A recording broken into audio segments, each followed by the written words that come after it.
Good evening, everyone. Kalla here. Welcome to my live stream. Glad you could make it today. So, today I'm going to be playing more Nina Aquila Legal Eagle. We got almost to the end of chapter 2 last time, but I had to stop there. So, we're going to go into the final day of court, I believe. I think. Yeah, it must be because we only get 3, right?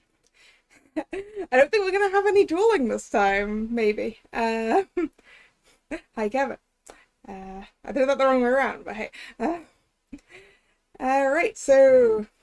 Yeah, last time we found out that Dragon Fantasy Arena cards have real monsters in them and use real magic. And there's literally a cult underground summoning monsters and turning them into cards. So, yeah, that's what we learned, and not a whole lot to really help our clients, so let's see how it goes. Also, it is really, really warm today. So, alright. Okay, so, here we go. Aquila Defense and Law Officers, December 8th, 8 AM.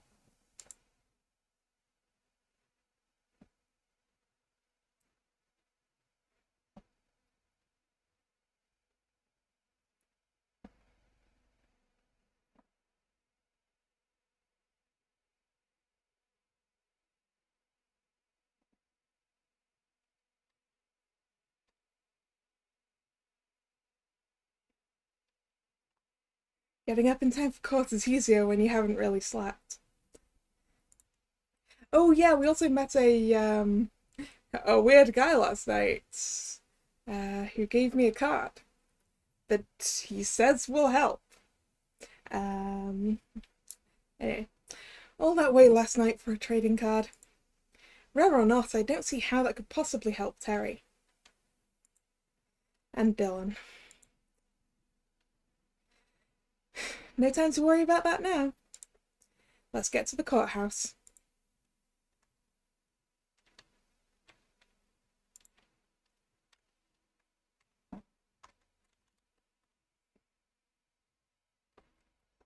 Alright. So, if you've got any last theories about how this happened, get them out the way now.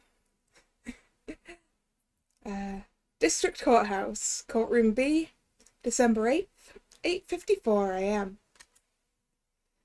Court Day 3.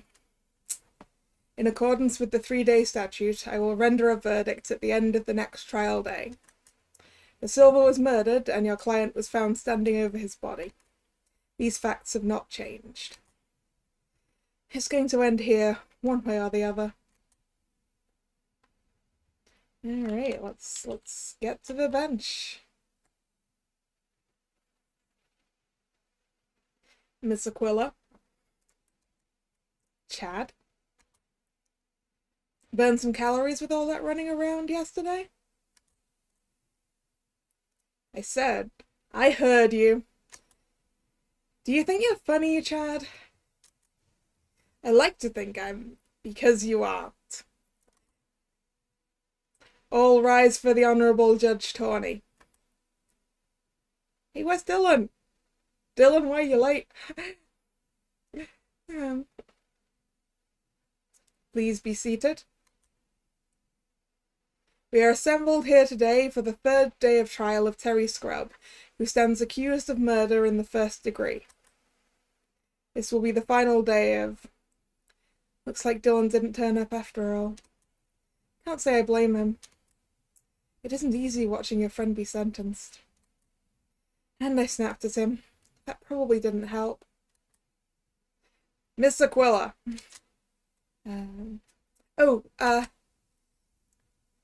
Please pay attention. This trial has gone on long enough as it is. Sorry, Your Honour. The defence is ready. Very well. Mr. Hawke, please make your opening statement. Of course. The prosecution continues to assert that Terry Scrubb is guilty of the murder of Joelle da Silva. However, on the second day of the trial, it was suggested that the culprits of another crime, namely the safecracker thief, could have found their way to the victim's room. That hypothetical scenario would cast reasonable doubt on our knowledge of the actions of the defendant. The prosecution disputes this interpretation of the events, and today I will present indisputable proof that this could not have been the case.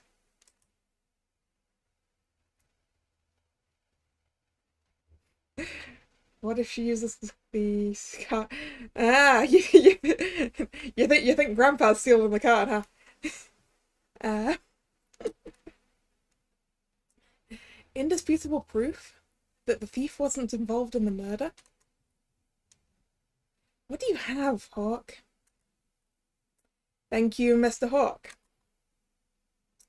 Bailiff, please bring in the defendant. Mr. Scrubb? Yes, Your Honor.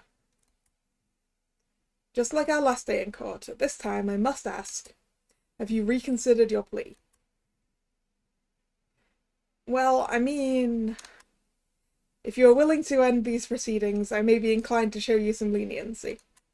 Given your prior record of only petty crimes, I would consider commuting the death penalty to life imprisonment. Guilty? Yes, Your Honor. I wish to plead guilty to the prosecution's charges. Anya, why are you doing this? Speak to me. Well, in light of your years of service as a public defender, I am willing to show some measure of leniency. I don't want to, but... Miss Aquila, what do you advise? And I forgot what my Terry Scrubb voice was. What am I supposed to say? Why did that person even give me that extra piece of evidence? I'm so sorry, Terry. I still believe you're innocent. I just can't see a way through this.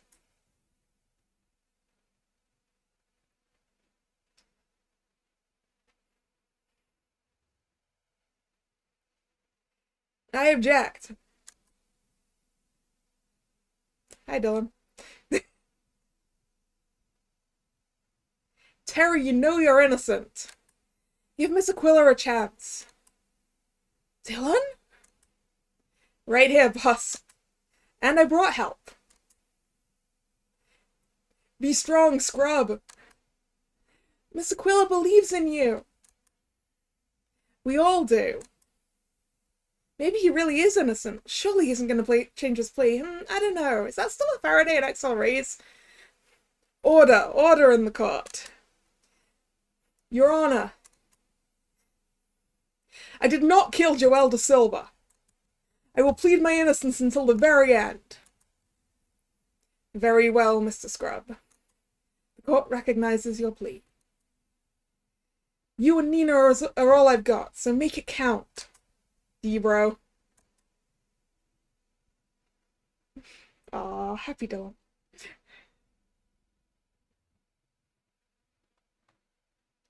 Your Honor, can I request a momentary recess? I'll allow it, but it will be brief. Hey. Hey. Dylan, the way I acted yesterday. It's fine. I'm trying to apologize to you. I know, and you should. You were being an ass. But I'm telling you it's okay. T-Boy's my friend, and so are you. So what's the plan, boss? Hawk says he can prove the safecracker thief didn't kill Da Silva. Not good. But last night, after you left, I managed to find another piece of evidence. How? There's no time to explain all that. The thing is, I think I know what this piece of evidence really is, but not how it helps Terry. I'm keen to resume, Miss Aquila. We'll just have to make it up as we go along. The defense is ready, Your Honor. Very well. Prosecution, bring forth your first witness. The prosecution calls Marcus Steele to the witness stand. Hi, Mr. Card Game Protagonist. Strange. I know. Steele doesn't seem to be his usual dynamic self. Mr. Steele?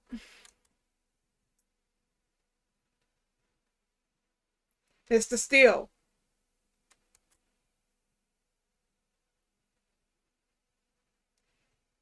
I'm sorry.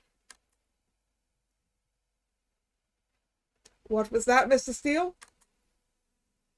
The witness is apologizing, Your Honor. Heavens, why?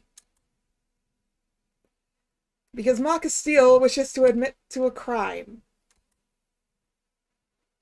Wait, is Marcus about to admit to... No, he can't be admitting to the murder. What? Don't be ridiculous. Seriously, Aquila? I was expressing my disbelief, Chad. Yesterday, Mr. Steele came to my office. He was concerned that the accusation that he was involved in the murder could affect his career. So much so that he wishes to clear up this matter once and for all. Mr. Steele, please explain why you were unable to be involved in any way with Joel da Silva's murder.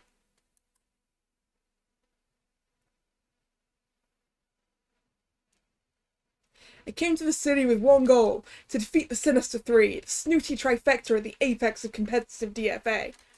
But in order to secure that heroic victory, I had to score a blow against my strongest opponent, Joel da Silva. I sought to defeat him at DFA, and to do that I needed a competitive edge. Please skip the preamble, Mr. Steele. Why couldn't you have been involved in the murder? I could not have been involved because I was... elsewhere when the murder took place. Oh no. What is it? Why has everyone suddenly got so tense? I think Marcus is about to say I broke into the safe and stole Joel da Silva's rare card. Dun dun dun. He was a thief? I would never have known. Doesn't seem particularly heroic. I must have lost it. Mr. Steele, surely you understand that by confessing to this you are admitting you have lied under oath, as well as confessing to the crime of grand larceny? Marcus is the safecracker thief? It seems hard to believe. That's because it isn't true. How do you know? I don't know for certain, but I don't believe it, not one bit. There's one good thing about this, though. Marcus has confessed to a crime, just so he can have an alibi. He must have a very good reason to do that. And I can only think of one. You think he... Let's see how he stands up to cross-examination. If he gives an inch, we'll nail him to the wall. I will lay down my life in the name of hot-blooded heroism. Mine is the deck that will deal the heavens. I broke into that safe and I can prove it. Your Honor, our investigation of the safe's camera system showed it had been tampered with, and only recorded static. However, the file headers on the videos show that the feed was restored at the exact time the murder took place. This means the thief must have been near the safe at the time of the murder. It is impossible for the thief to have killed Joel da Silva, and Marcus Steele here has confessed to being the thief. I see.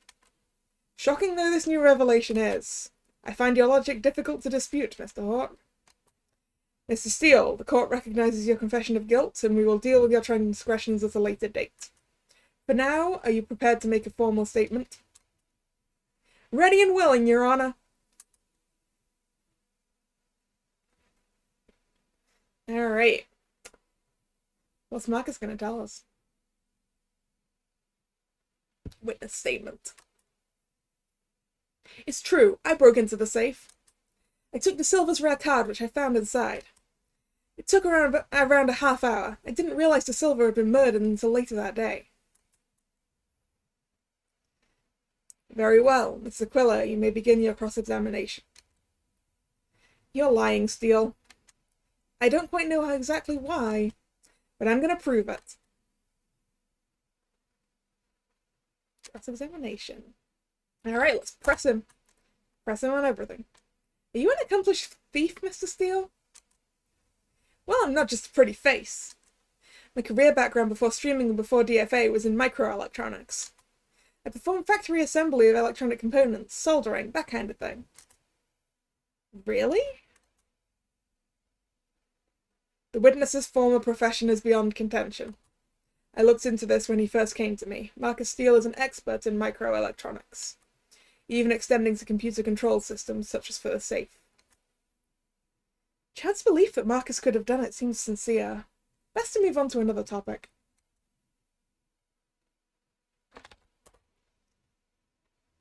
You just took it? You say that like it's hard to believe. The card was in a nondescript package, but it was prominently left on a countertop inside the safe. It looked about the right size, so I opened it to find the card, sealed in a Silver Pro card defender. Really? Really? Did you now? I mean, it should be, because that would make sense, but... Card defender? Because they used to... I know what a card defender is, Hawk. Nina. Isn't there something strange about what Marcus just said? Do you feel this is important, Miss Aquila? Yes, it's important. Yes, I believe it's important. I agree. Witness, can you please add this to your statement? Okay. It was sealed inside a card defender. Let's not press that one. Actually, I want to see what happens when I press it. What sort of card defender? One by Silver Pro. They're the best. I could tell it was a Silver Pro one the moment I picked up the card. They're unmistakable to a pro duelist like myself. Nina, isn't there something strange about what Marcus just said? Like what? I'm not sure, but something doesn't add up, I'm sure of it. Yes, but something doesn't add up, but we're gonna finish pressing the statements. You were in there for half an hour and no one saw you? I'm not sure what you expect me to say. I slipped in and out. No one walked in, it's that simple. If I may interject. You always do. Detective Flatfoot performed an investigation of the safe room. He discovered that the safe's lockmaster, a member of the casino staff, received an item from De Silva in the morning. He then left work to attend a friend's wedding. No other member of staff had a reason to walk into the safe room. Hawk has a point. After I took the item from De Silva, I clocked out. I attended a friend's wedding and only found out about the robbery when I came back to work yesterday afternoon. Strange that no one else noticed the safe had been broken into. Not really. No alarms have been tripped, and I'm the only one who can open the safe. There was no reason for anyone else to wander in here. What would you have done if you had been discovered? Your Honor, the defense is asking the witness to engage in speculation. Sustained. Ms. Aquila, you will refrain from asking the witness to engage in baseless speculation. Understood, Your Honor. It was worth a try. I don't believe for a minute that Marcus broke into that safe, but I can't prove it. There must be some other detail I can catch him out on. Right. Shall I show you what we need? It was sealed inside a card defender. Was it now? Was it now? Are you sure the one involved with this card wasn't still hanging around in De Silva's room?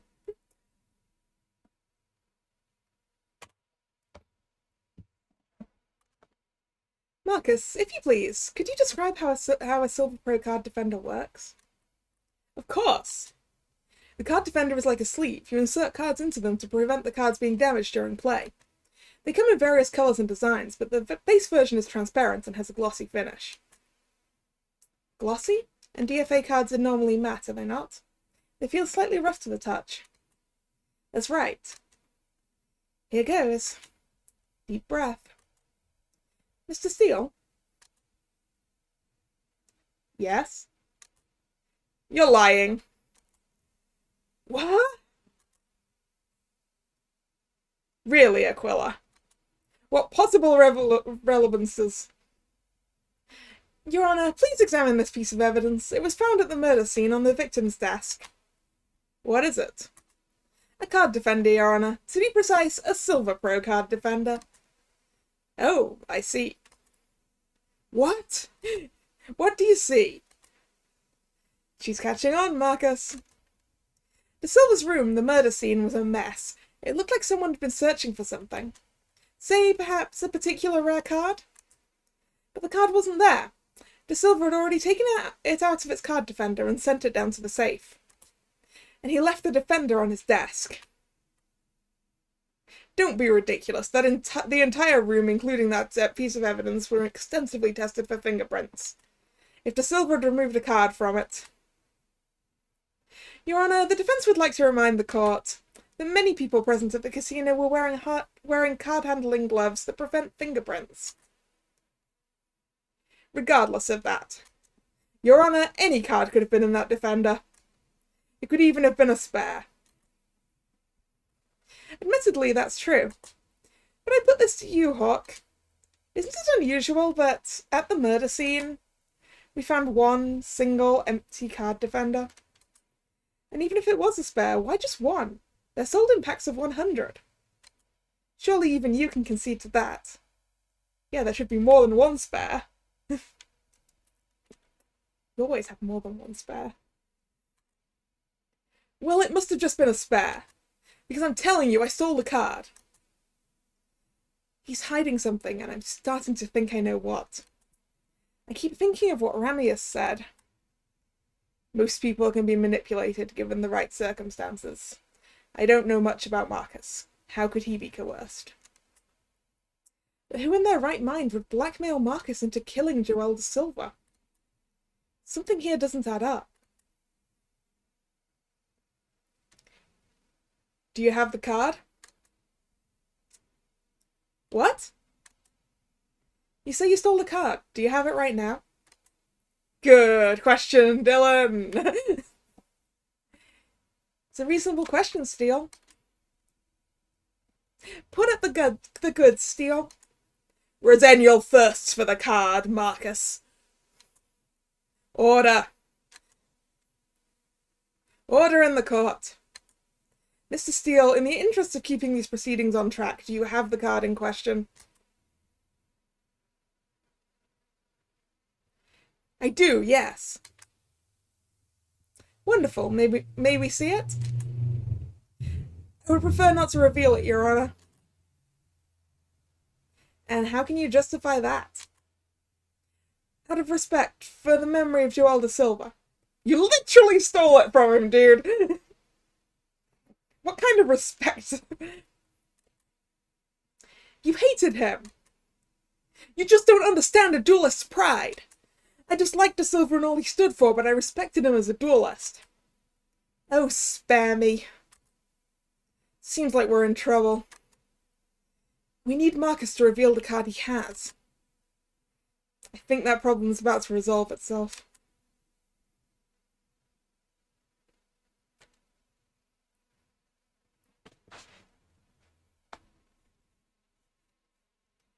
A duelist's pride, Marcus. Don't make me laugh. You have no duelist's honor. Sit down, Mr. Reyes. You think yourself the hero of your own story.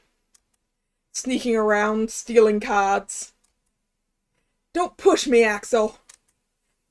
You don't have de Silva's rare card. I doubt you'd even know what to do with it. You've got nothing. Mr. Reyes, cease your outbursts and sit down immediately, or I will have you removed from this courtroom. I do have de Silva's rare card. It's right here. Pancration, the Clawed Giant. No, that's your card, Marcus. But silence, Mr. Reyes. Well, that is a card with legendary rarity. And it's a leaf type. De Silva often played with leaf type cards. Witness, if you wish to present that card to the court, you will need to make another statement. Okay, sorry. Oh, I'll make another statement, alright.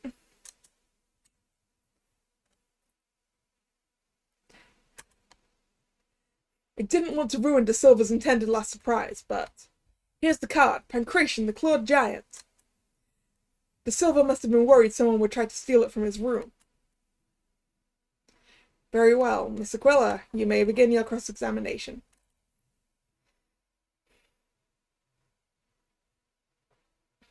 Great. Axel managed to goad him into showing his hand. We're approaching the end of the line here. I can feel it. But I still don't have a clear picture of exactly what happened. Would have loved to hear what Axel was about to say before the judge silenced him. What am I missing? Still, I don't have a choice. I've got to go out on a limb.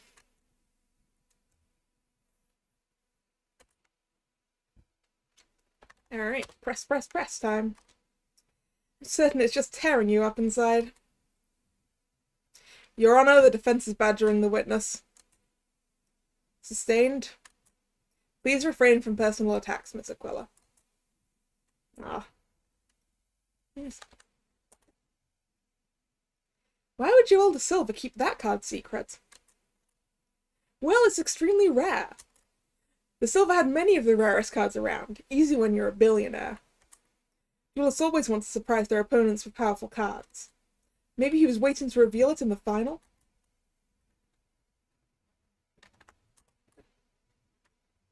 Smart when you consider there really was a thief about. I suppose. Okay.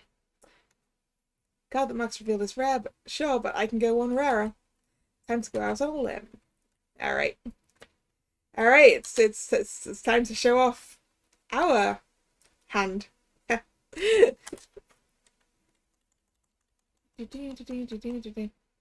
Yeah, also, like, yeah. Pancration is Marcus's most powerful card. We know this already, but anyway, our card.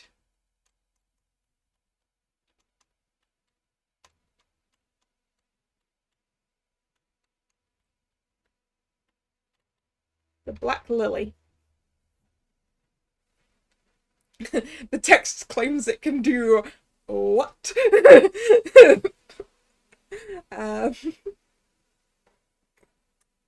Summon Cornelius, a dragon that can reveal the future. Well, here we go. The Black Lily.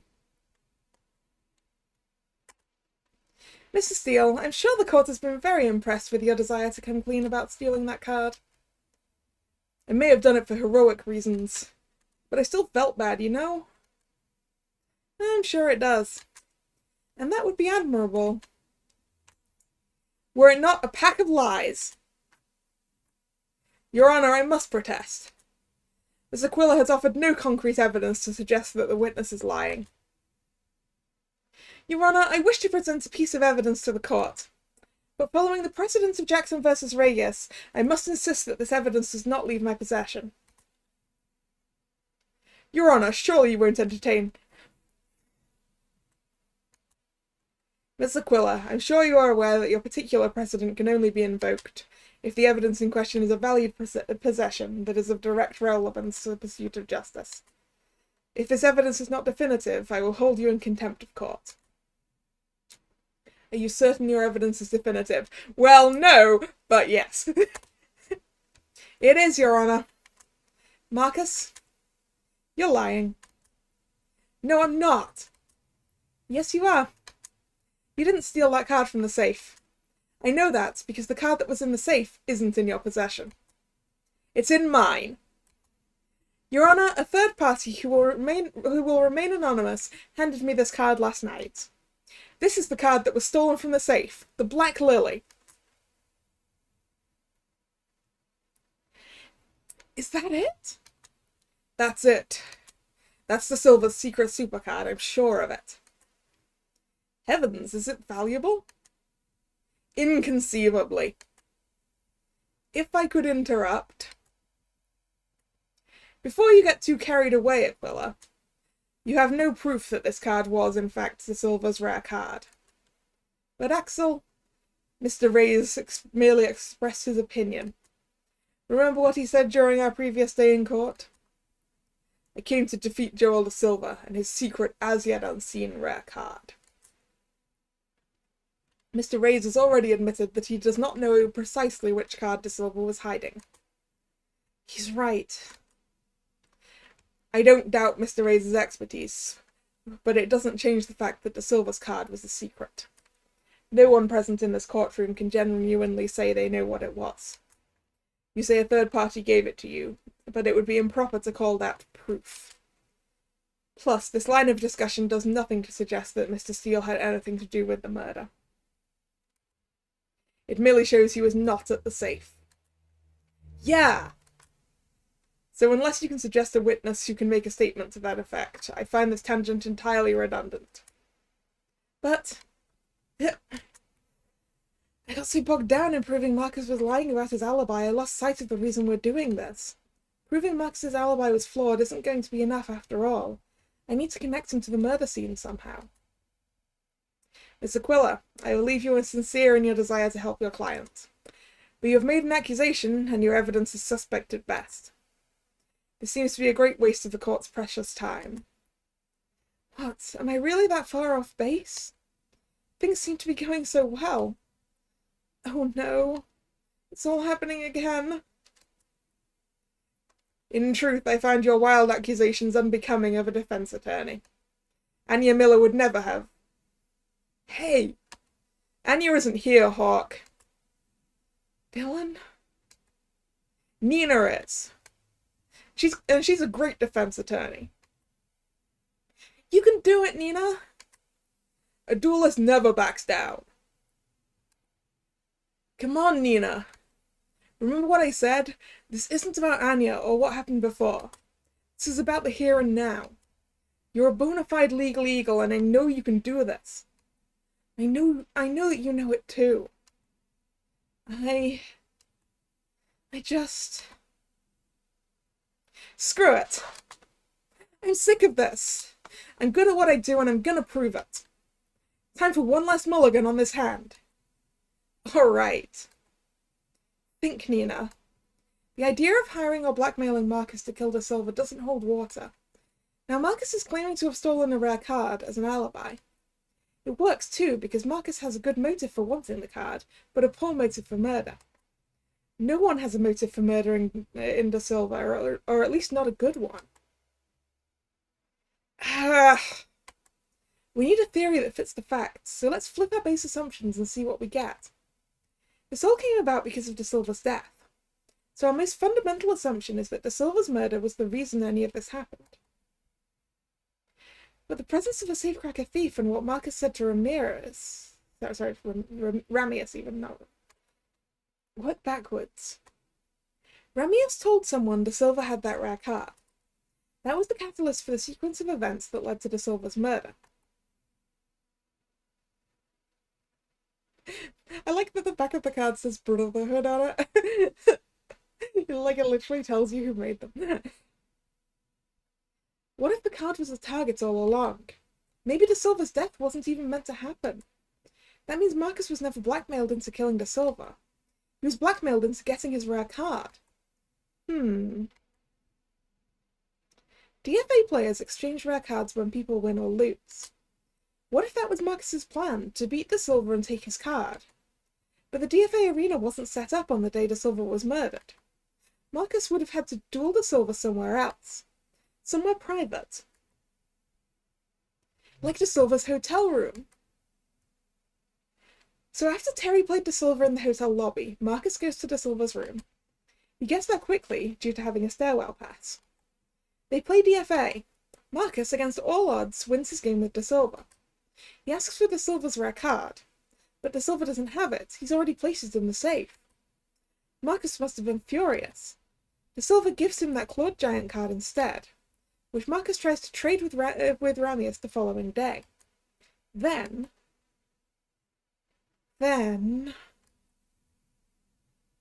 Come on, Nina, think!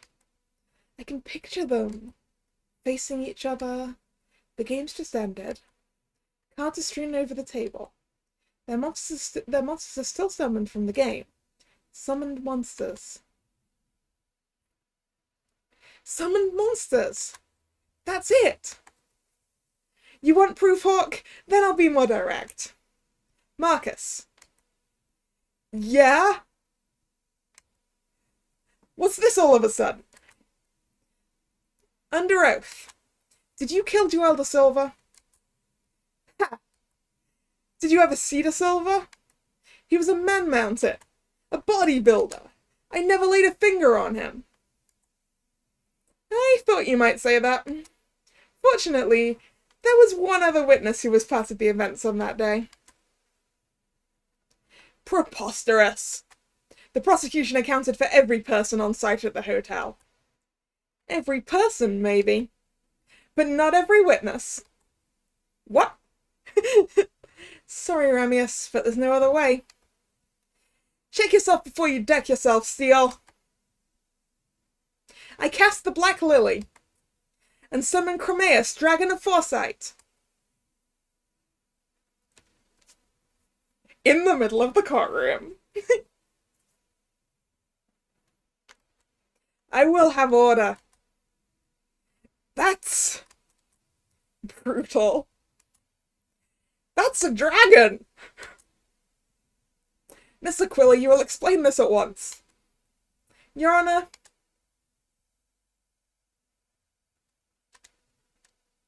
This is Chromaeus, Dragon of Foresight. The spirit bound to the card named the Black Lily. Spirit? I thought this game was played with holograms. Your Honor, if I may. Please do, Mr. Reyes. I think I need to hear from someone who still has a grip on what's going on. The term hologram is used by DFA players, but my company has never quite understood how the cards work. Despite intensive study, our efforts to reproduce whatever technology is embedded in the cards always resulted in failure. So you're saying the cards summon real monsters with real magic?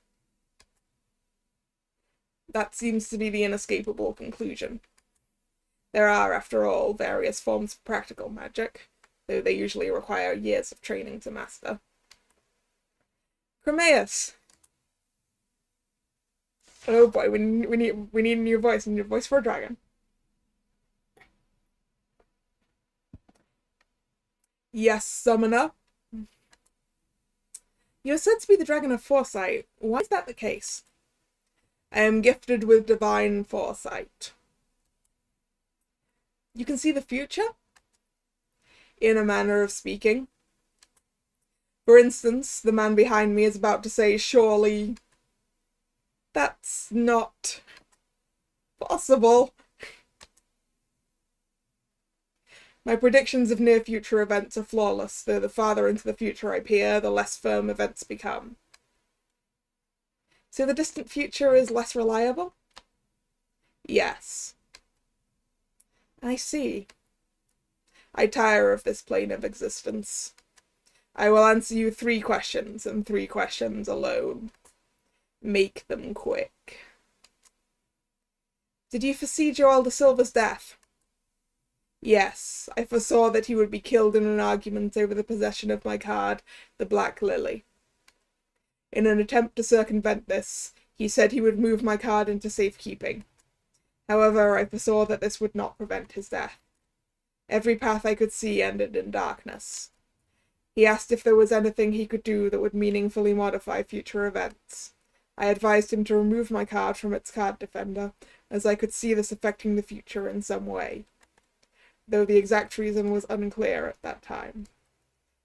1 question asked, 2 questions remain. In that case, when you foresaw his death, was the killer this man standing before you?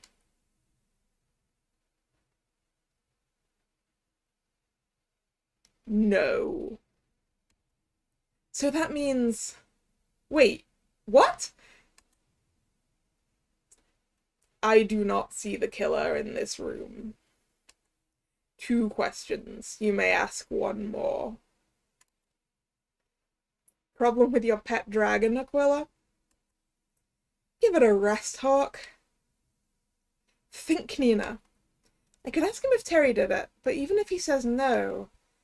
But I doubt the court would accept the dragon's statement on its own as a pivotal piece of evidence. Marcus didn't kill De Silva, but someone did. But who else was there? Who else could have... Speak your question. I tire of this plane of existence. Okay, one last look at the evidence. I need to choose my words carefully. Who or what actually killed Joel De Silva? Any theories? Any theories at all, chat? Because I'm pretty sure I know. So let's go through it. So, autopsy. He died from strangulation. His killer had long fingernails that left cuts on his neck. So, doubt it very much. Well, we've established it's not Axel anyway. Wouldn't have been Axel.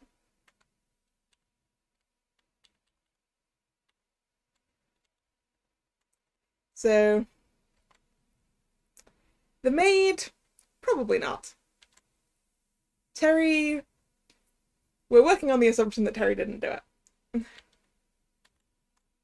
Those are the only profiles we've got. Use the eye patch. No, well, the eye patch didn't kill Joel De Silva. Who else has long fingernails? You want to see what has long fingernails? Pancration the Clawed Giant has claws. And we know that the monsters are actually real. And we know that Pancration was in the room. Right? So it's Pancration, right?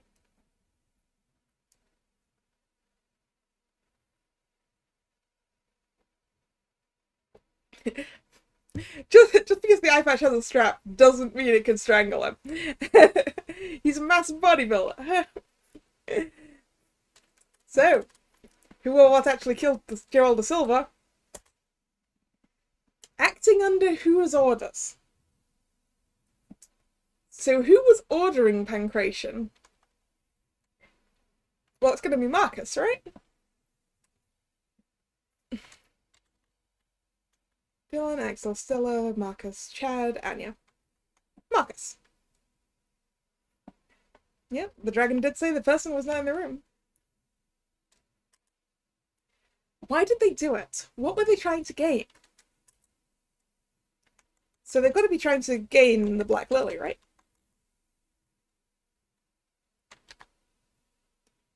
They're a ridiculously rare card. Chromaeus. It was Pancration the Clawed Giant who killed De Silva by accident. It was acting under the orders of Marcus Steele in a bungled attempt to force Joel De Silva to give him the Black Lily. Is this true?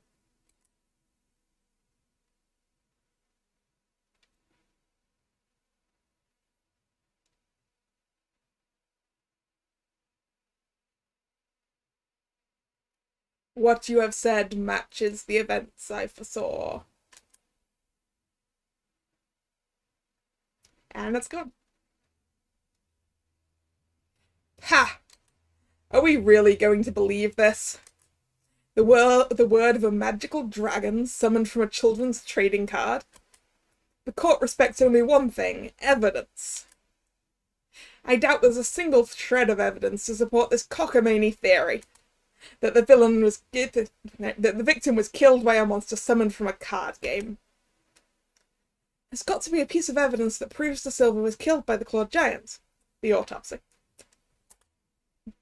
That's where you're wrong, Chad. It's been staring at us in the face this whole time, on De Silva's very body. Look at his autopsy report. It can't be. And yet it is. Joel De Silva was choked to death by a strong assailant with long fingernails. Or more likely, claws. Joel De Silva was killed by the Clawed Giant, and there's only one person we know of who could have commanded it. Someone who killed De Silva without ever laying a finger on him. Someone who assumed, after hearing something valuable of De Silva's had been stolen from the safe, that they could pretend they had stolen it and use that as their alibi. Marcus Steele. No! No!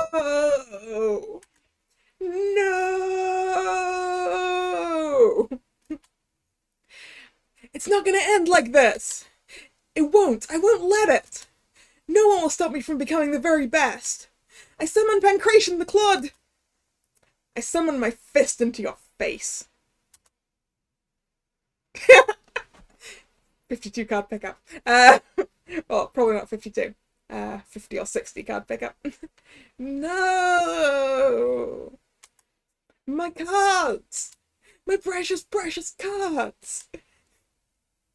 Bailiff, arrest that man!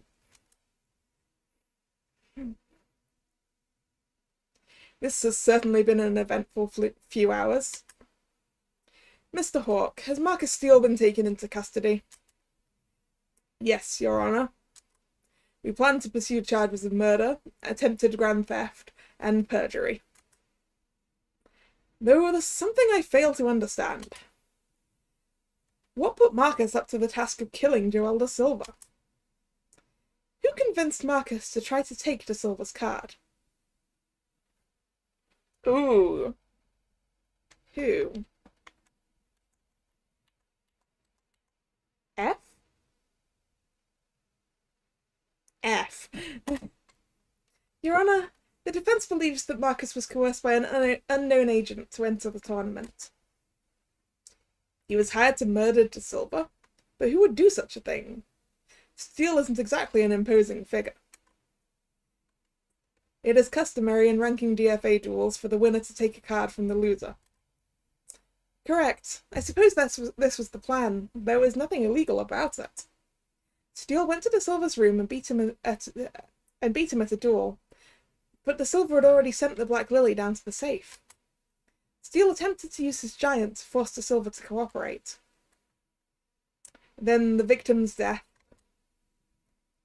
was an accident? In a sense, yes. Marcus must have believed that after he fled, someone else would happen upon the scene sooner or later.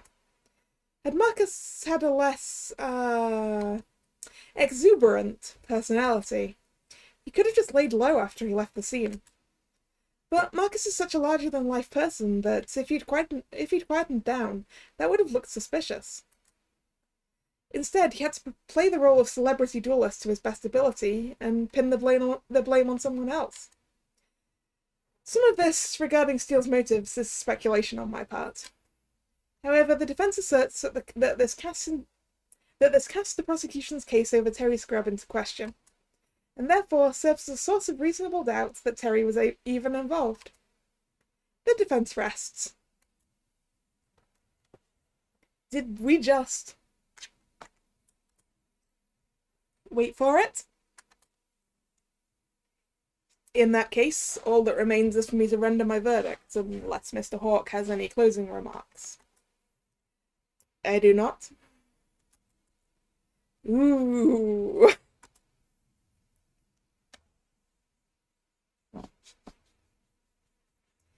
In the case of Terry Scrub, on the sole charge of murder, I find the defendant...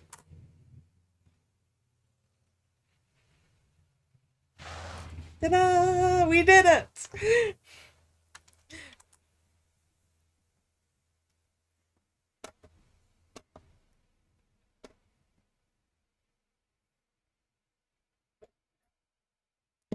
District Courthouse, Defendant Lobby C, December 8th, 4:25 p.m.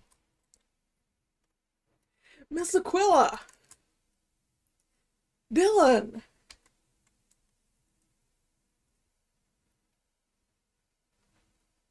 I don't even know what to say. Thank you might be a place to start. Oh, yeah! Miss Aquila, thank you so much for all you've done. You're welcome, Terry. But I'm not the person you should really be thanking. It's fine, Nina, really. Dylan? Yeah? Shut up for a sec. Without Dylan, none of us would be here, and you'd be on your way to the city jail right now. He's gone further than you would believe, every single day, to make sure we found out the eventual truth. He's a better friend than either of us deserve. You really did all that? I mean, maybe. Dylan. Fine. Yeah, I did. You're my bro. Ride or die. All that stuff. Thank you, Dylan. I don't know how I'm gonna make this up to you. Actually, there is one thing you could help out with. But it can wait until after we grab a donut or something. You want to come with us, Nina? I'll catch up with you later. I've got some personal business to take care of first. You gonna be okay? We could come with you. It's fine, really. It's something I've got to do myself. I'll see you in a bit. Just be careful when you leave. I saw quite a crowd of reporters outside. We could go out the back door. Screw that. We didn't go through all this so we could slink out the back door. We're going out the front. Now let's mosey. You got it.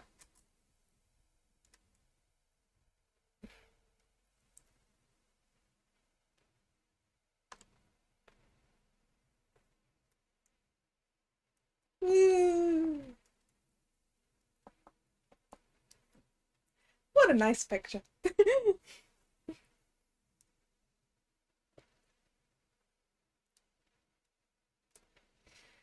Now that's all over, I have a couple of loose ends to tie up.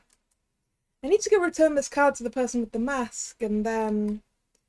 Well, let's just worry about that when the time comes. Alright, back to the warehouse. Take the card back. It's the lone warehouse at the end. Warehouse number 8, Old Warehouse District, December 8th, 5:53 p.m. Hello? I'm back. Ms.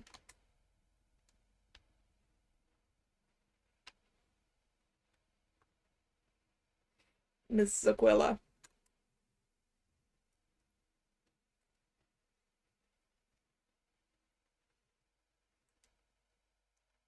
I'm pleased to see you have... yeah. I'm pleased to see... No, that wasn't it. That wasn't it either. I had a place for this. I don't remember what it was. I'm pleased to see you have... No. I'm pleased to see you returned. Just as small ninja as last time, I see. I came to return this. Was it useful? Marcus Steele has been taken into custody. He's probably going to be tried for murder. Good. Tell me, why do you suppose Marcus took the actions that he did? His motive? Blackmail, I think. That is the case, but not the reason. What? Blackmail is like the hand that moves the piece across the chessboard. I am asking you not about the hand, but rather the intent with which it moves. Marcus took on more than he could handle? He was a normal person playing in a sandpit filled with billionaires. Marcus said he bought so many booster packs. Was he in debt? Was it that simple? Keep going. He was in debt and was coerced by someone to get De Silva's card, but he failed. Did he want to go to prison? Good, Miss Aquila. You are starting to see the moves of the game. Marcus got desperate because he put himself in a place where he could easily be manipulated. When you owe money to powerful people and have no way to repay it, maybe prison is safer than walking the streets. Confessing to a crime like non-violent theft, and of something like a trading card, it would have been a short sentence, though perhaps long enough for his benefactor to forget about his mistake. But there's something I still don't understand. Were you the one who really broke into the safe? Why did you steal the card? You're not going to answer that, are you? Well, maybe I can get an answer about F. Who or what is F? Is it my imagination, or did I just see them flinch? Ask your jailbird friend. You mean Anya? Yes. Well, maybe I can... who are you? Who are you, anyway? Surely you understand the irony in asking for the identity of a person wearing a mask and using a voice changer. I have to call you something. What if I need to contact you? If you ever need to contact me, you can call me by the payphone at the convenience store. Just dial 555-5428-3918 and I will answer at my discretion. As for a name, you may refer to me as Livewire. Alright, that's it. But what about, isn't there somewhere else you should be, Miss Aquila? What do you mean? How does it go? A good lawyer admits their defeats, but celebrates their victories. That phrase. Where did you hear? This turn is over, Miss Aquila. Well played. Dun dun dun.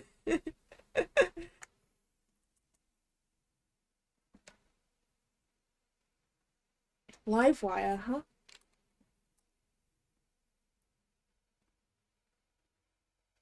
Okay, it's time. I've put this off for far too long. Time to head to the city jail. It's to the south over the bridge and on the way to the airport. Alright. Let's follow the road. Oh, wait, no, it's that one. It's that building right there. City jail, visitors area. December 8th, 17:34 p.m.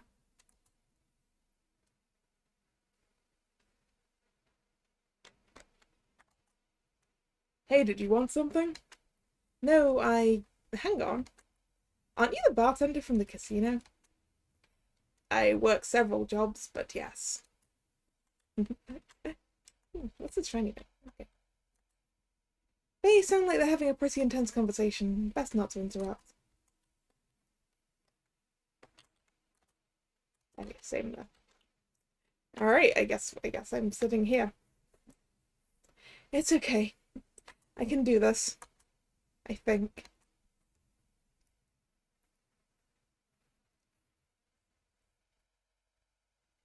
Nina! It's great to see you! How have you been? Keeping busy, trying to keep the lights on. I saw. This casino thing seems it's been quite a big deal. You knew about that? Of course, I managed to snag a newspaper.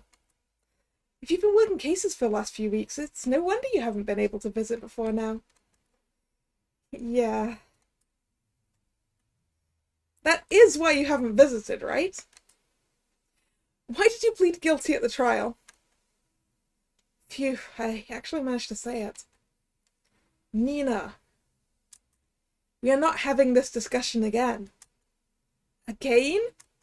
We never had it in the first place. I pleaded guilty because I was guilty. I shot my former protege twice and went on the run. No, you didn't. You were set up. Wait, is this why you haven't come to see me? Because you're still angry about that? Nina, I'm not going to argue. Anya, who is F? Why? How? Nina, you have to tell me. Why are you asking about that? A mutual friend said I should ask you. A friend? Yeah, a real Livewire. Nina, I don't know what's going on, but you need to listen to me.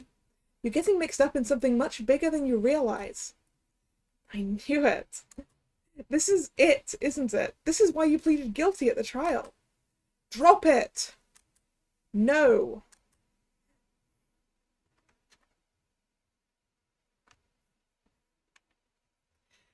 I guess I need to be the person to offer the olive branch. Anya, when you changed your plea to guilty without first discussing it with me, it was like you'd lost faith in me. After the trial, you didn't even speak to me. It was weird. Nina, I had no idea you felt this way. Please understand, I did this all to try and protect you. F is a case. A case? You know that long before I was a defense attorney, I briefly worked for the prosecutor's office?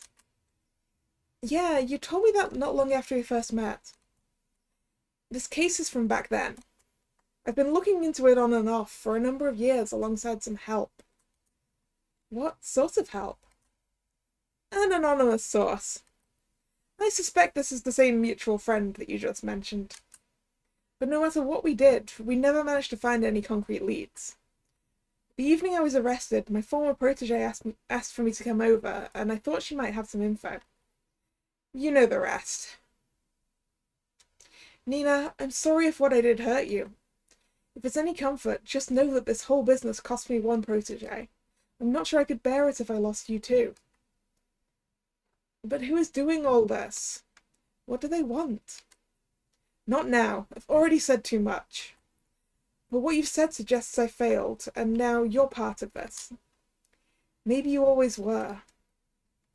If you're determined, I can't exactly stop you looking into this from in here.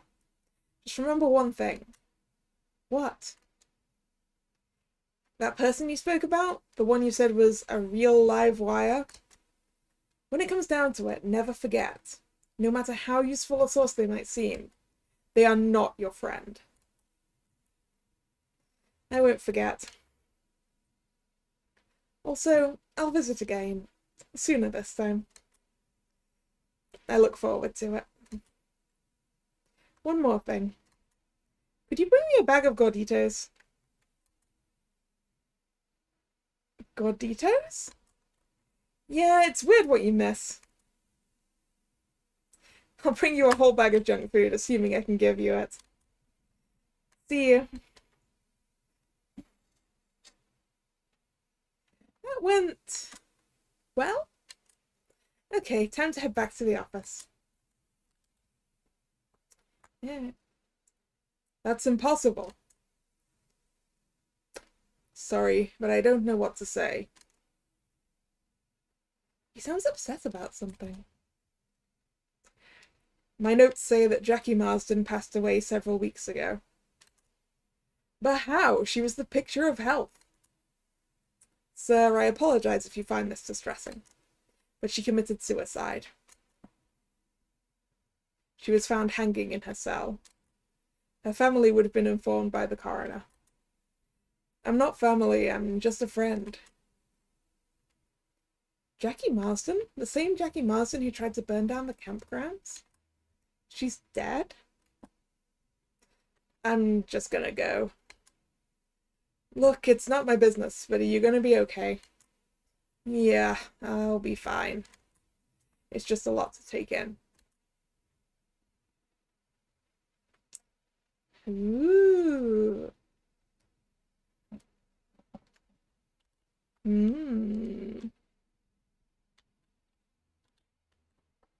Alright. That... Nope. That was an accidentally trying to go into the warehouse. Hi, Blump.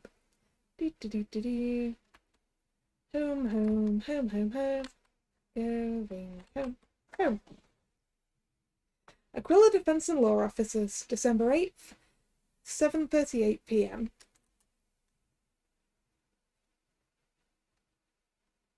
Home sweet home, I guess.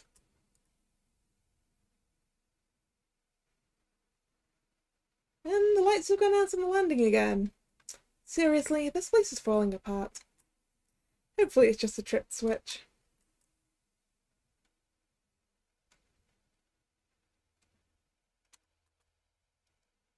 Ah! What the? Welcome back, boss. What's all this? We kind of wanted it to be a surprise. A surprise? Everyone pitched in.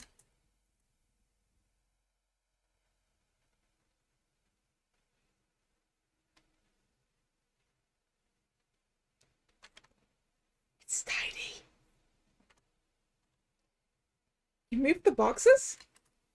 We cleaned up the whole place. Walls, floor, ceiling. We took out 12 bags of trash. 12. We even did your laundry. You did my... Slight correction there, I offered to do the laundry.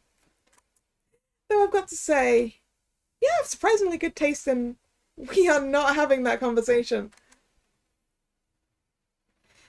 The place looks the best it's looked in months. Did you organise this? It was a group effort. You haven't shown her the best part. Best part?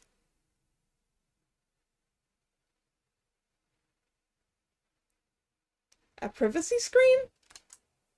I mean, yeah. But there's something behind the screen too. A small gift from the Brotherhood's dormitory.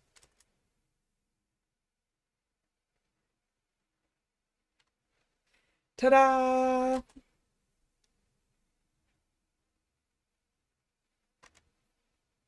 It's just a hand-me-down.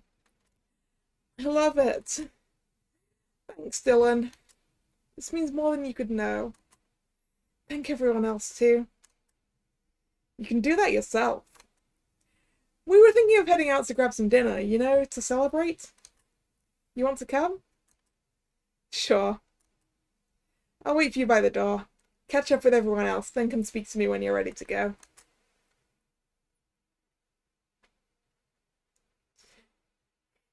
Look, it's a new bed. Alright, let's...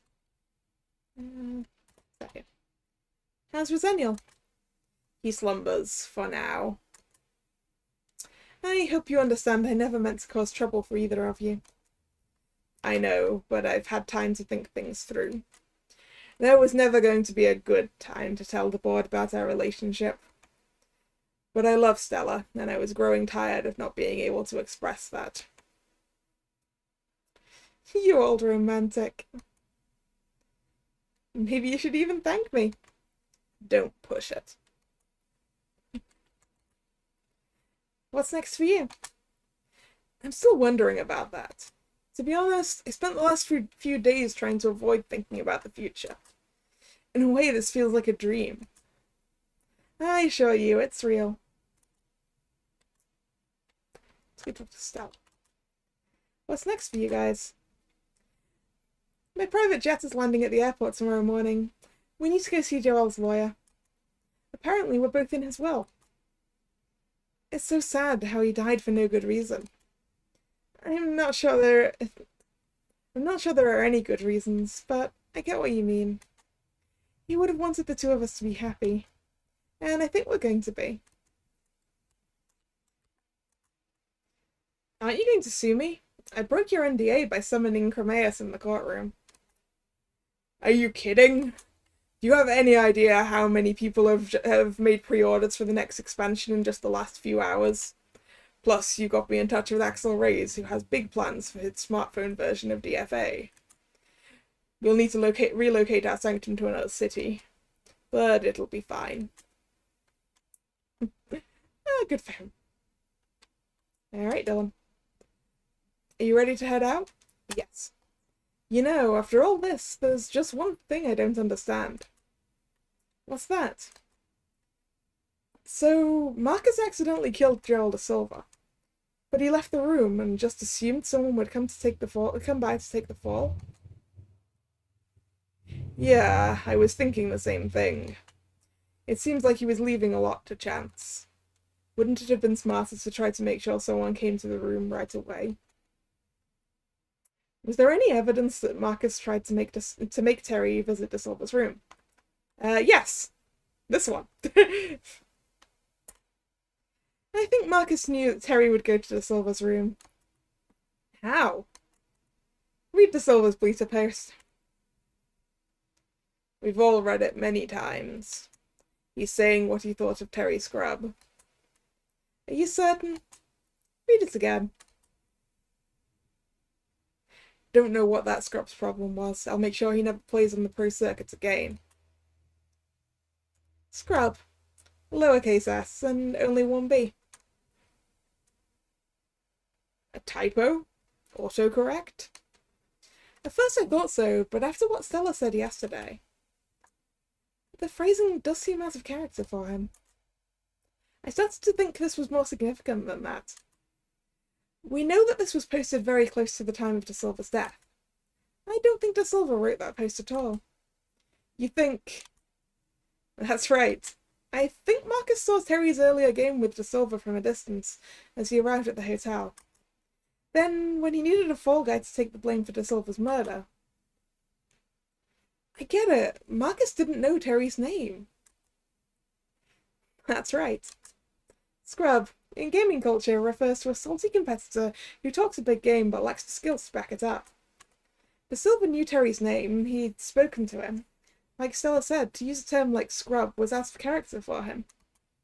I think Marcus made that bleater post from De Silva's smartphone before he left the hotel room. His gloves would have prevented him leaving fingerprints on the screen. I get it. Still, this is all just a theory. We'll never know for sure unless Marcus admits it at his trial. You thinking of representing him? No. It seems like you had to think about that. It's purely due to conflict of interest. Because I've already spoken out against him in court, it would be improper. Terry, remember the despair you felt before I agreed to represent you? Yeah. It's hard to accept sometimes, but everyone deserves the protection of the law, even the guilty. No matter what they've done or how they've acted, everyone needs someone to stand with them in court. Aquila defense and law isn't about finding people guilty or innocent. It's about standing up for someone when no one else will, and making sure the prosecution are kept in check. I guess. Okay, everyone, time to move out. Where are we going? I think Scrub should decide. Good idea. Terry? I could do sushi. Sounds good to me. Cool. We'll go to the Great Wave downtown. Just... Who's paying? I'm kinda broke. I don't carry a wallet. Axel? Stella? What? You're billionaires! I didn't get rich by spending money frivolously. So, Nina? Wait up. Yeah, Nina? Just hold on a sec. I'm sure you can afford a one-off. Suzuki. Alright. Next time on Nina Aquila Legal Eagle.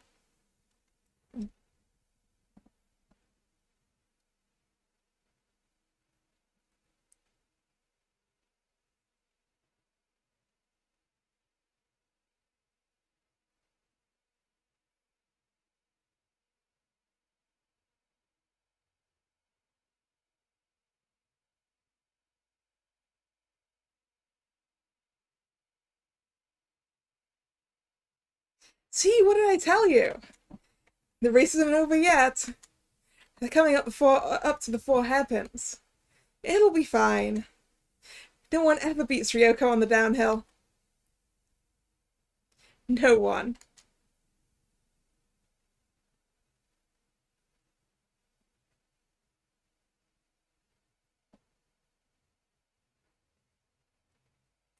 So that's what we've got coming up next.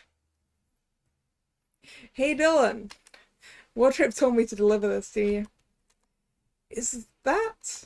Oh, hell no. What are you complaining about? Have you seen what I have to wear? The bunny girl thing? With the wings?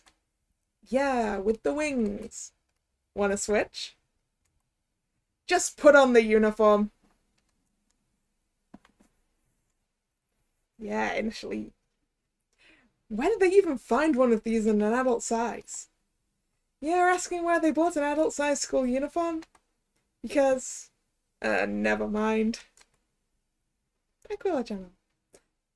Hello!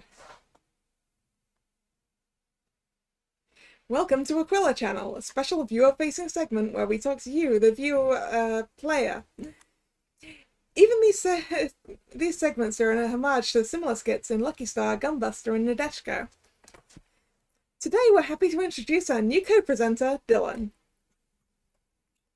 Say hi, Dylan. Hi. Anyway, today's chapter was themed around several things, most notably the collect and battle anime genre, but also aspects of real-world trading card games. Attentive fans of trading card games will have noticed most of the cards mentioned in this chapter are homages to cards from different games. Did you spot them all? The critical piece of evidence, the Black Lily, was based on the rare Black Lotus card, which is one of the more infamous and rare cards in Magic the Gathering. Only around 1,000 of these cards were ever printed, and at a 2019 auction, one of them sold for over $160,000. From an early point, it seemed fun that a critical piece of evidence would be one of those super rare cards. We also want to take... hang on. Just read the cue cards. That's what I'm doing. We also want to take this chance to thank Little Karibo for his abridged anime videos, which served as an inspiration. However, to help bolster proceedings, a second act twist was needed. It was thought a robbery would be interesting, and there's no grander robbery than of a casino.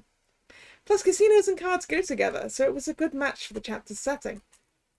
When the time came to research this, it was assumed that casino heists were just something done in the movies.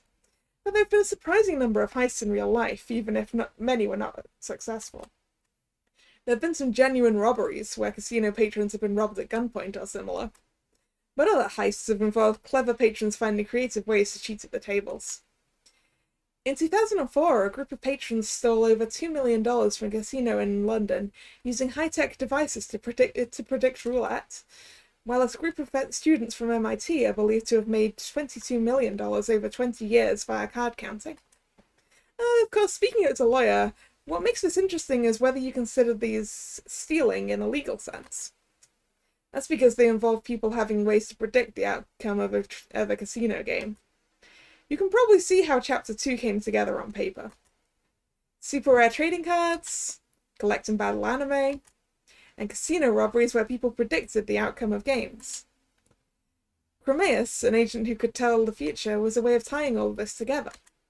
The final theme was of Nina's character arc, overcoming her anxiety over what had happened in her previous trial. The previous chapter introduced Nina, but it was too short to explore much of the sort of person she was. Chapter 2 was intended to fix that. Of course, these are just the main threads of the plot. A lot of other stuff was packed in there too.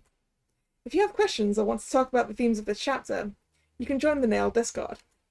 You can find the link on the game's title screen. Now it's time for us to sign off for this chapter. And Chapter 3 is next. Chapter 3 is an exciting, high-speed thrill ride. So if you like the second taste of Nina Aquila Legal Eagle, that makes you a nailer. Stick to the script. Anyway, try out Chapter 3. Legal stage. Okay, I'm heading back to my room and taking this off. Really? I think it's cute. Really? What do you think, Nina? You don't want to know. Right, off it comes. Whoa! Don't just undress while on set.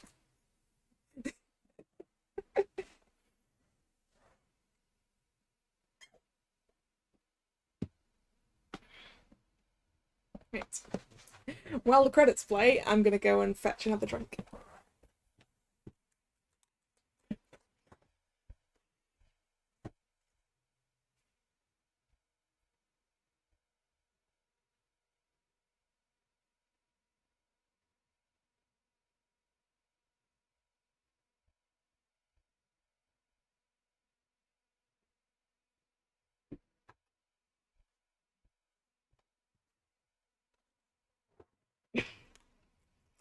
And I'm back.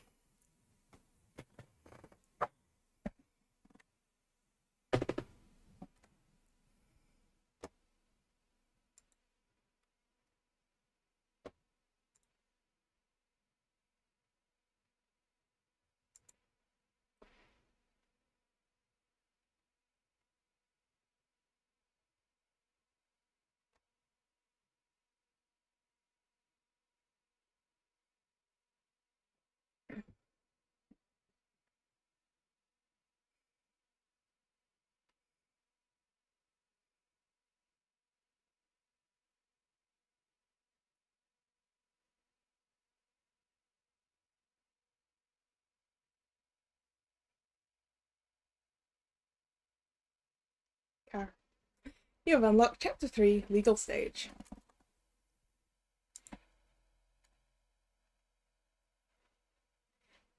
You can also replay Chapter 2. Alright, new chapter.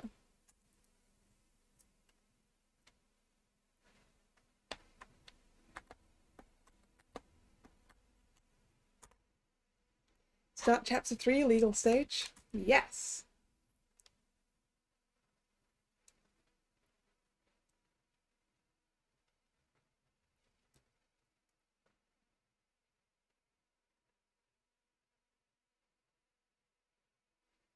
What are you watching? That's the video of Sandra Ortega's office, isn't it? Mm-hmm. Again? Mm-hmm. You must have watched this 1,000 times by now. Mm-hmm. Mind if I join you? Be my guest, though it isn't exactly riveting. So, what are we looking at? This is the CCTV footage from the afternoon that Sandra Ortega was murdered. Anya's former colleague? That's right. The building's a multi-purpose office block. Sandra just rented one of the offices. That one on the left. I see. So this is her front door? Right. Were there any other businesses on the same floor? An optician, an eye doctor. They weren't open on the day, so no one came or went. They weren't involved. And the place opposite Ortega's office? An empty unit. According to the documents from Anya's case, it had been empty for weeks. You can see the rubble outside. It was being renovated.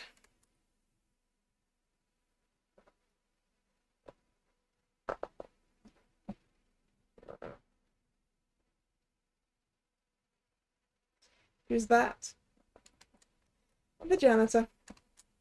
He passes by a bunch of times over the afternoon.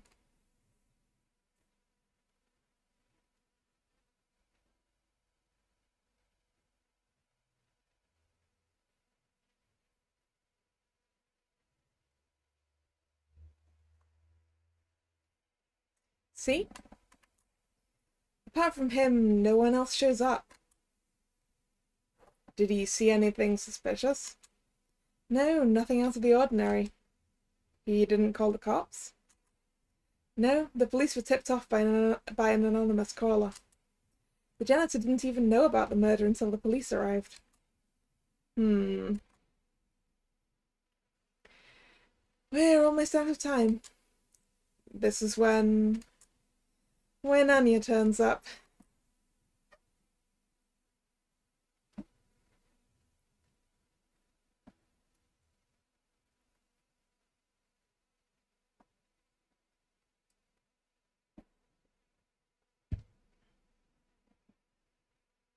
And while she's in there, Sandra Ortega was murdered. She was shot twice.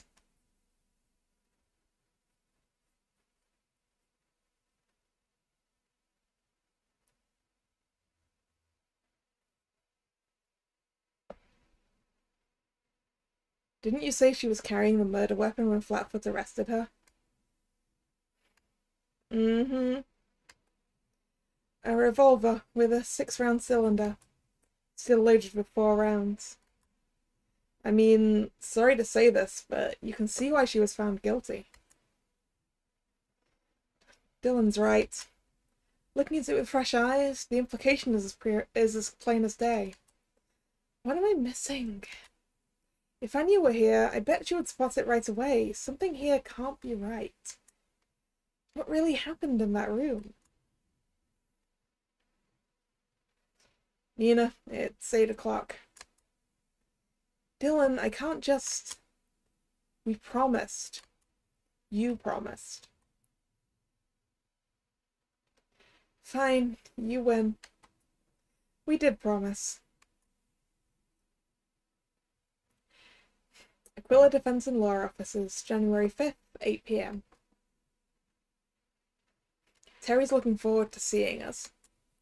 You won't believe how happy he was when he got approved for a loan to buy his food truck. What does Terry know about food? Who knows? Maybe he'll surprise us. Okay, so where's he set up? At Rostro Vista. He's been set up now for a few weeks. You mean the tourist place up at the Rostro Spire? The mountain? Yeah, you know it? That's miles away.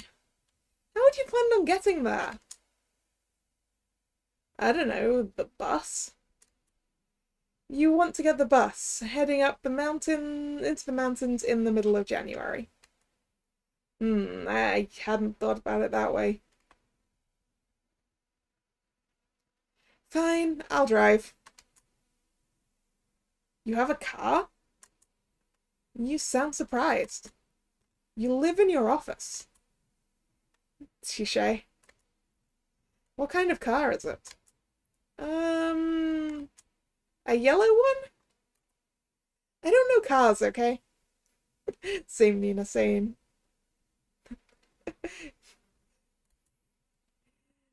It's old, but it should get us there. I didn't even know you could drive. Why would you think I can't? Well... Okay, with the eye... Monocular people can drive. I just have some custom mirrors to help, that's all. Sorry. It's okay, Dylan. A lot of people think that. Now, I just need to find my keys. Great, I'll grab my phone and meet you by the door. Come see me when you're ready to head out.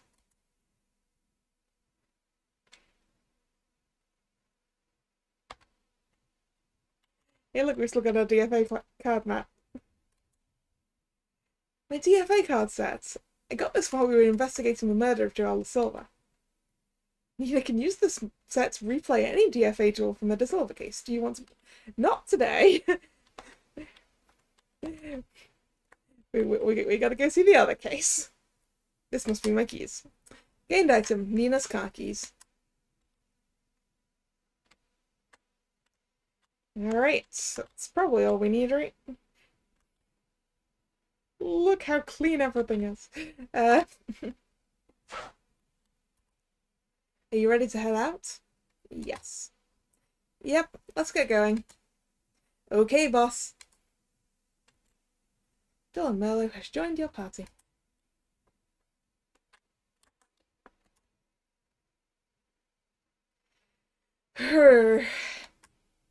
Winter isn't pulling its punches. Yeah, we should get in your car and turn on the heater pronto. Kind of him to assume the heater works. Now, where did I park?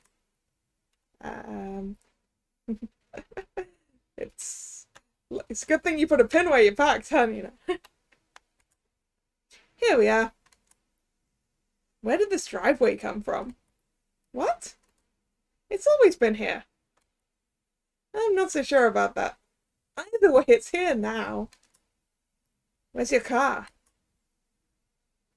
Right here. Behind the abandoned roadside jalopy? Youch. Did Anya leave this too? You're kidding, right? And you wouldn't be seen dead in something so beat up. Well, beggars, choosers, and all the rest of it. Are we going to head up to the Rostro Spire? Let's just make sure it starts first.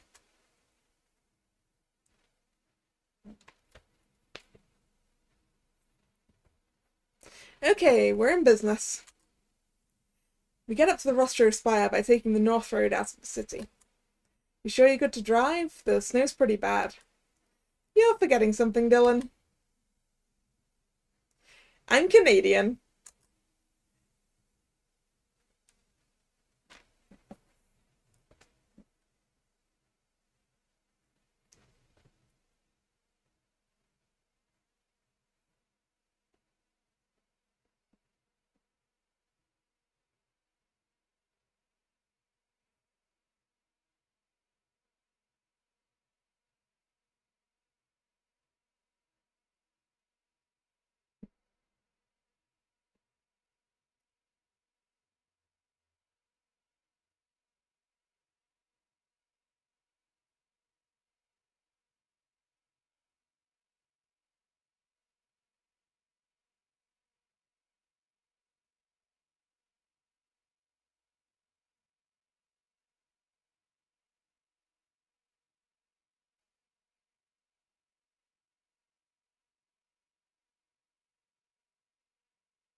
3, legal stage.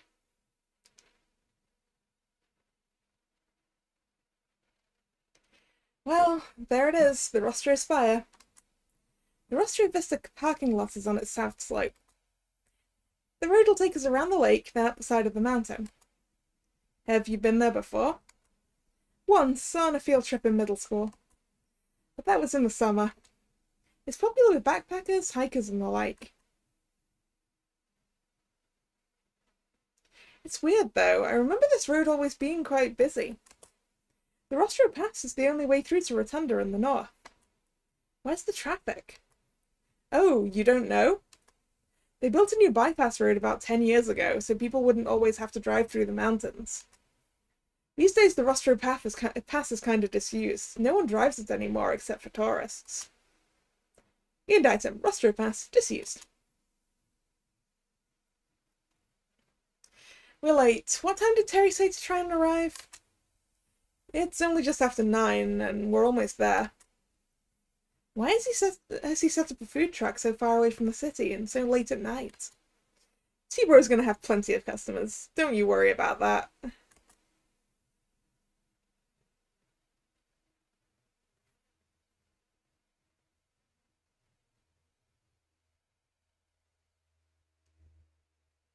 Whoa, I guess we're not the only people on the road. Did you see how fast he was going? Oh, you haven't seen anything yet.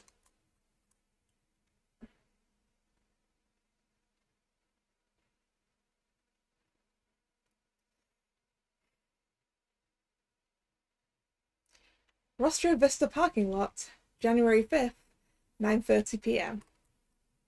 What the? I don't believe it. I know. He's a hit. What? We are clearly focusing on different things. But the line. T-Bro's doing a roaring trade. That's obvious. But why are there so many people on the mountain in the middle of the night?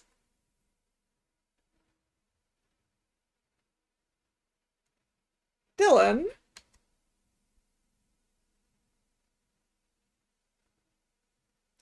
Don't tell me. Surprise? This is an illegal street racing meet. So, in my defense, I didn't think you'd realize. What? Did you think I'd never seen a movie or something? I might not move in these circles day to day, but I have eyes. One eye. It's an expression! Did you know about this? Kinda. Look, the plan was just to see Terry, then head back home. I didn't think we'd be here long enough for all of this. Still, it looks like T-Bro's too busy to speak to us. Are you uncomfortable? We could head back. It ain't illegal if you're not cut. Yeah.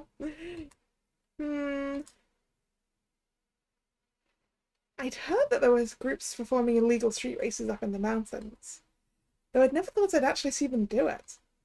How does Dylan know about stuff like this? We came all this way. It'd be a shame to just head straight back. Great. I'd love to speak to some of the racers, and maybe check out some of the cars. He seems genuinely excited. I guess there's no harm in talking to people and checking out the cars. I like this car. Okay, I know that's not. Let's talk to the person at the end of the line. Hey, what's with the long line? Oh, no cuts. Rude. Okay. Car.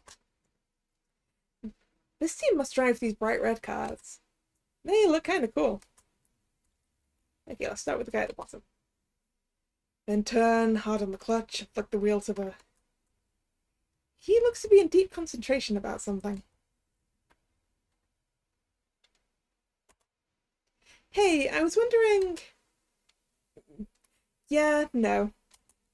Excuse me? How rude. Hey, I was wondering... Go bug someone else, we're busy. Excuse me? How rude.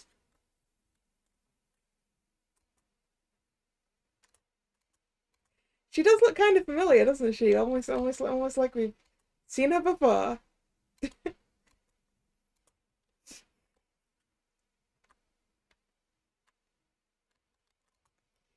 These cards are pink-tastic. They have a kind of 80s vibe. I love the color of your cards. Spasibo. Do you? Yet, I have things to do. How rude. I love the color of your cards. Do you? Look, we're kind of busy right now. Maybe come back when you've got some face. How rude. Yes. These cards look kind of sensible. Parts of me would have expected a Street Racer's card to look more flashy. What's this? What is this thing? What's under the sheet? Whoa, a pirate? Pirates are totally metal. Actually, I'm a defense attorney.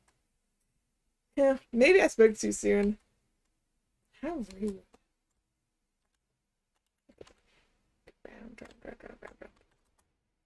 What's under the sheet? Whoa, a pirate? Pirates are totally metal. Actually, okay, that's the same conversation. What's under the sheet?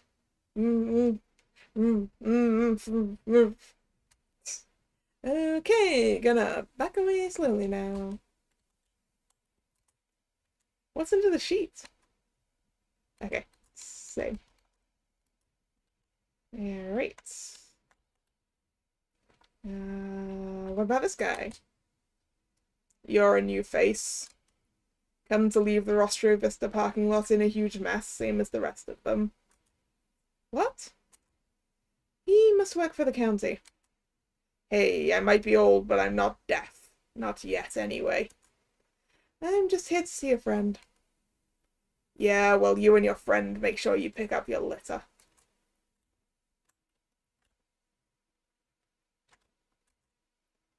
The ace race is at 10, so not for a little while. Best not to walk around on the road until we can close it. So, how do you know these people? They seem kind of rude. It's race night. They're probably just wired, so don't take it personally. I don't know them, really. T-Bro, myself, and I guess you'd call them some other guys that we knew. From your orphanage? Yeah, let's go with that. We used to come up here and watch, but we were never really part of the scene. Street racing's been going on up here for years. They call it Toge Janken Racing. Janken? You mean like rock, paper, scissors? Yep. T-Bro noticed one time that there was nowhere to buy food up here. And that's why he bought the food truck? Uh-huh. That's actually pretty astute of him. Still, it's odd. What is? Back then, there was always 4 racing teams up here. But I only count 3. Yo, everyone, listen up! It's time to gather for tonight's race. Looks like they're starting. Let's get clear. Clear of what? Whoa!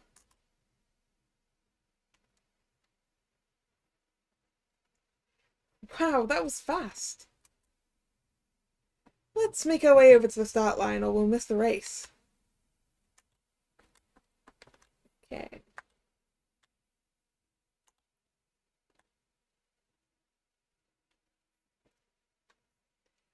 Hearts for the win! As if no one can beat the clubs. Any idea what's going on? You don't know? We're new here. The 4 aces have gathered to race for the close of the season. The 4 aces? Ah, looks like the 4th team did turn up.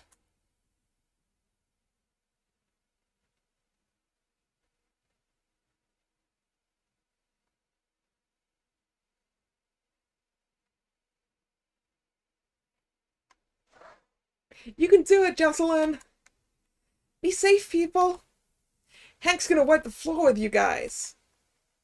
Joker! Joker! Joker! Joker! Joker! Joker! Joker!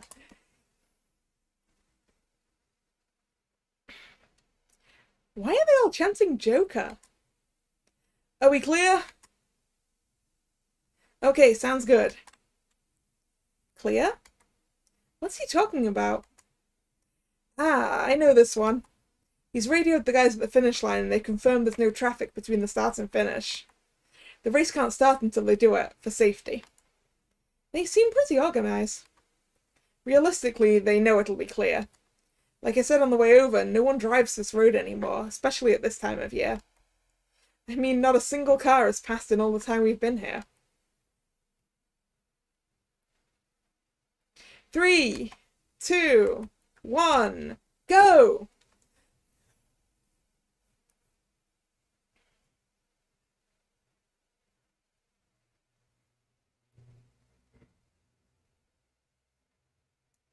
Is that it? You didn't find that exhilarating? The power of the engines, the thrill of the anticipation? Yeah, I mean, I think so. But now we just wait here? I guess it's a bit like stock car racing. When you watch it on TV, you see the whole track, but if you actually go, you just watch the cars pass you every lap. Where's the finish line?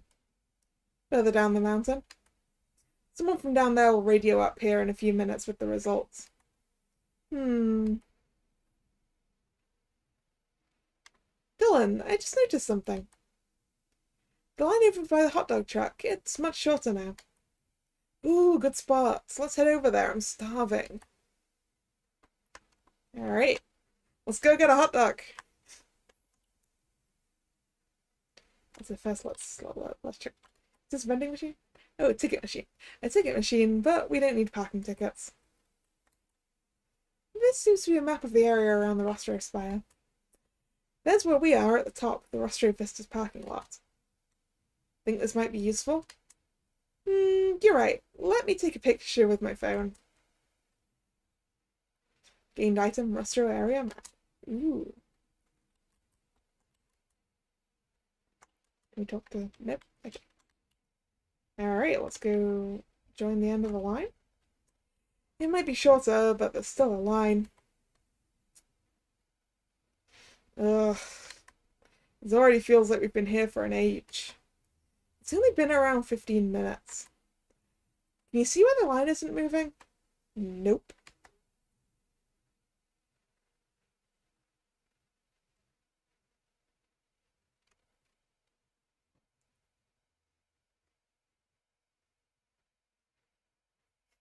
Whoa, is he a street racer? He's good looking enough to pass for a model. Hey! Hello. How are we voicing this guy? Hey yourself! You here for the racing? Mostly, though right now I'm really craving some hot dogs. Us too. Neo Aquila, of Aquila Defense and Law. And this is my PA, Dylan Merlo. Yo. Nice to meet you both. I'm Trey Gearson, King of Spades. King of Spades? The King of Spades? Yeah. You're new here, aren't you? Can you tell? You'd have to be to ask that question. Okay, so you got us. So what does it mean? Within each of the racing teams on the mountain, we have 4 ranks. The lowest rank is Jack, followed by Queen, then King. That's my rank. I'm also the swing spades mechanic. Each team is led by an ace. Team? You mentioned something about teams. What's the deal with those? Here at the Rostro Spire, we race as a group known as the Rostro Racers. As long as anyone knows, we've been divided into 4 teams. The Dancing Diamonds, the Metal Clubs, the Burning Hearts, and my team, the Swing Spades. I guess that makes sense, but that reminds me of something else. Everyone at the start line was yelling Joker, Joker. What's that about? Ah, well, that's because tonight's race was something very special. You see... Hang on, what's she doing? Who? Wait, isn't that... Hey, where are you going? Ugh, nothing gets past you, Trey. I was worried that the race had been going on for a while, and... It's been a long time. Maybe she wouldn't recognize... Wait!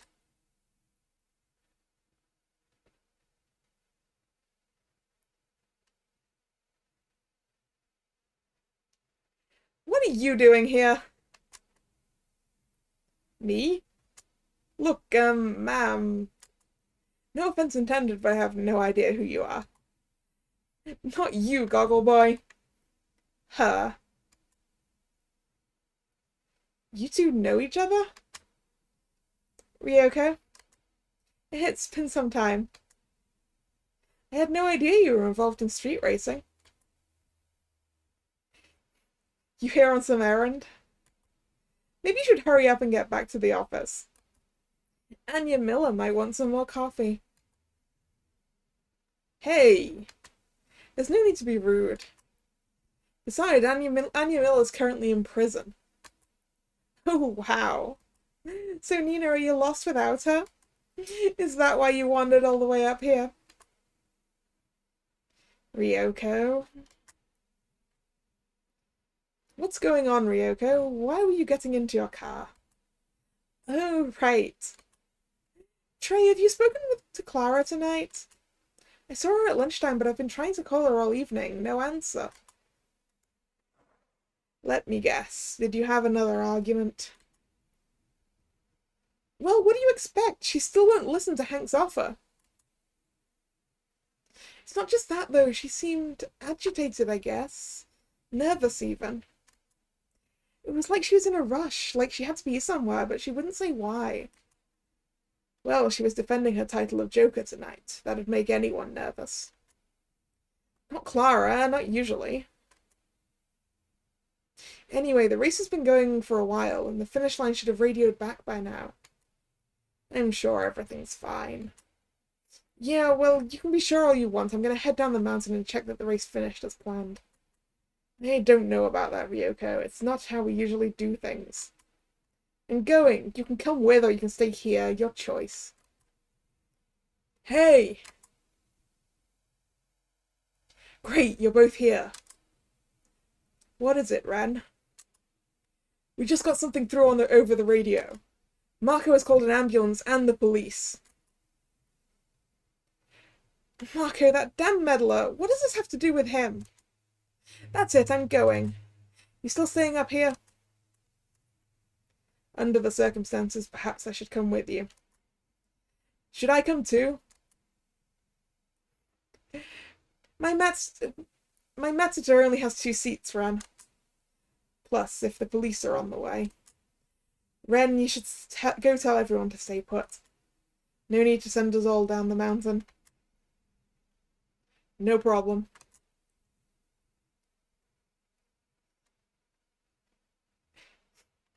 Hi, Ethan.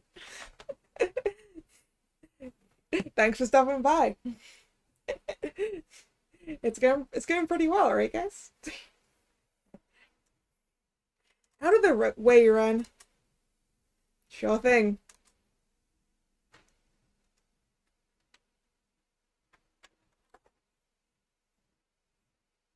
That's weird. Didn't Ryoko get on the wrong side of her car? The wrong side? No, she got into the driver's side. Ryoko's Matador is a JDM. A JD what? He means Japanese domestic model. Her car's a Japanese import.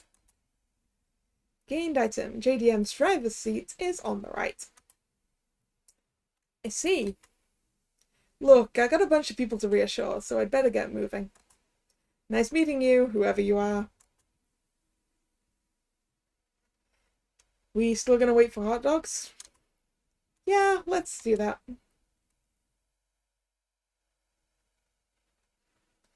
Dylan, Nina, you came. Wouldn't miss it, T-Bro. We've been here some time, but you were so busy. I know, right? In fact, so busy I totally sold out of hot dogs. Good one, Terry. I'm not joking. You seriously don't have any more? Sorry, guys.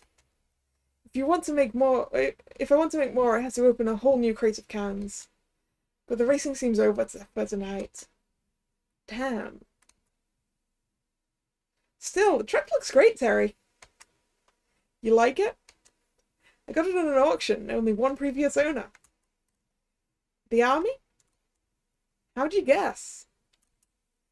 Anyway, it's big, with plenty of space for equipment. I really appreciate you coming out to see it, guys. Looks like Scrub's Dogs is off to a flying start. I'm just gonna close up. So, what now? I guess we head back to Fudge City.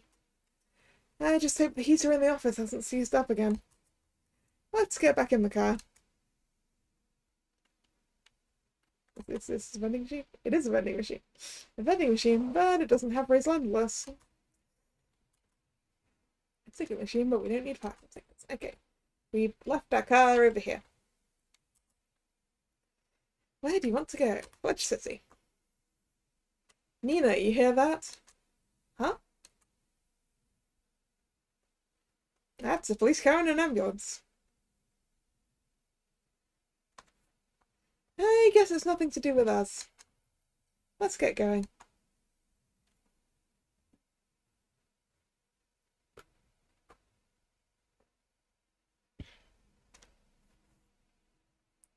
We came all that way and I didn't even get a hot dog. You got anything to eat? Yeah, I've got some Chinese takeout back at the fridge in the office. Oh yeah? Wait, when is it from? Was it Tuesday or... If you've got to think about it, then it's too long. You want to split it? You okay if I crash at the office? You can take the sofa in the lobby. Then we'll split it. Ooh, old Chinese takeout. So that Ryoko person, you knew her? Yeah. So, I don't want to talk about it. Still, she looked kind of agitated. You think those guys who race tonight are going to be okay? I hope so. But that ambulance was driving pretty fast.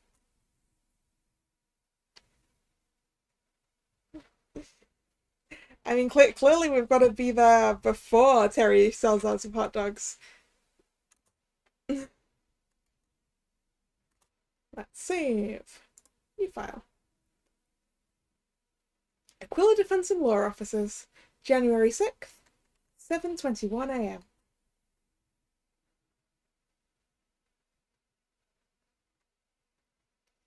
Eggs over easy.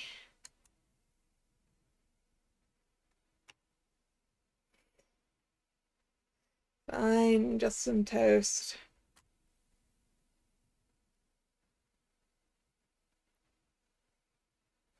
I think someone's at the door.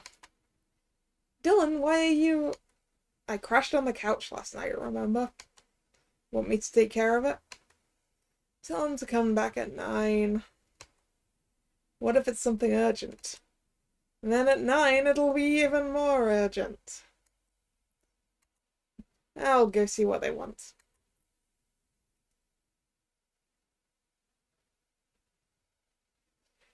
Hi, sorry, but we normally open at...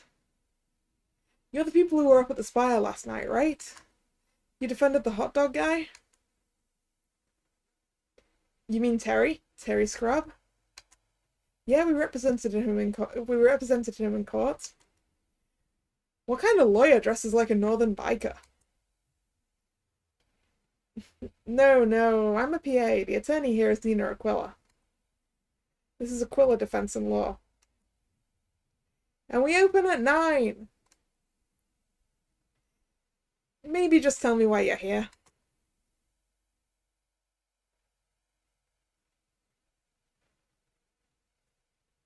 Nina turned over and went back to sleep again. Nina?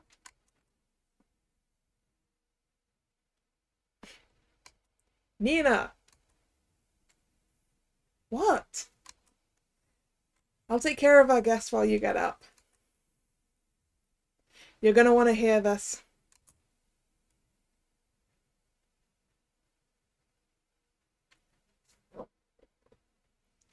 I don't believe it. Neither did I at first, but it's true. The Ace of Spades? Last night she was fine, but then... Whoa.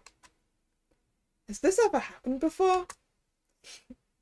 Once, apparently. It was a really long time ago. What's going on? What happened? It's about Clara.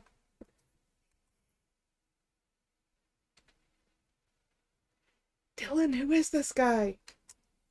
Oh, right.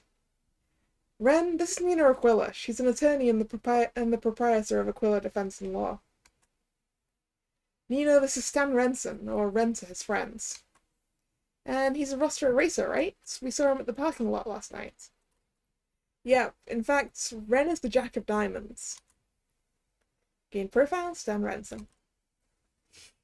We're the youngest team on the mountain. At least, we have the newest members. In that case, it's clear you're very upset, but you haven't actually explained why you're here. It's because...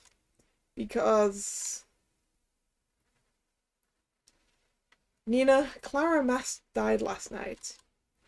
Let me guess, during the race? The one for which we were at the start line?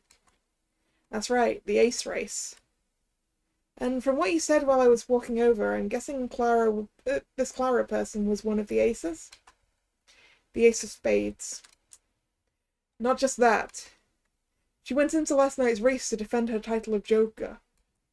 She was our leader. More than that, she was like the soul of our whole group. How did it happen? That's just it. No one seems to know. All I want is to go find out, but Keisuke's wing app message was very clear. Keisuke? Keisuke Akagi, Ace of Diamonds. He said I should only turn up at the police detention center with that lawyer who defended the hot dog guy. That's you, right? It is, but you say this Keisuke is at the police detention center? So he's looking for representation? Well, he wants to see you. I have to assume that's the reason why. Then that's going to be a problem. What Nina said is that we need to have a little conference, attorney to PA. In the kitchen. Dylan, now.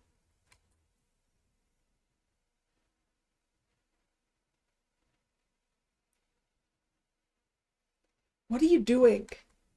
I'm trying to handle him gently. You're trying to refuse to help him. You've been doing this to potential clients for weeks. You're being ridiculous. I don't do that to everyone. Oh, yeah? What about those boys who came in about that problem with their school volleyball tournament? Well... Or that cat who was worried someone was copying his recipe for magic beans. I mean... Or that blonde and the brunette who owned the gun shop after someone pranked their muscle car. So what if I am turning people away? We're already in the middle of a case. Anya's. And the last time I checked, the sign on the door says Aquila Defense and Law. Nina, we've talked about this. I can stretch our budget, but that won't keep the lights on forever. We're circling the drain right now when it comes to cash flow. Has it really gotten that bad? Put it this way, we can look into Anya's case, but if we don't help this guy, then there'll be no one's name on the door in a month. And plus...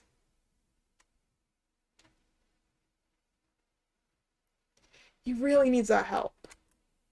Yeah, he does seem particularly upset. Was he good friends with this Clara person? From what I understand, he'd barely even spoken to her. I guess he's just a sensitive soul. I'll say. Mr. Renson? Yes? We're prepared to go over and meet with Keisuke if you could introduce us. You mean you'll represent them? Him?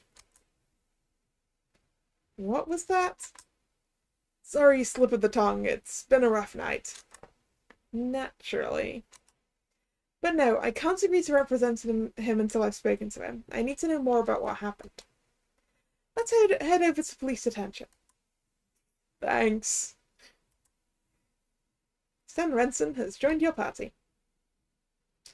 And before we go over there, I need to be right back. 1 second.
And I'm back. Alright. Let's go. We're going to the detention center, right?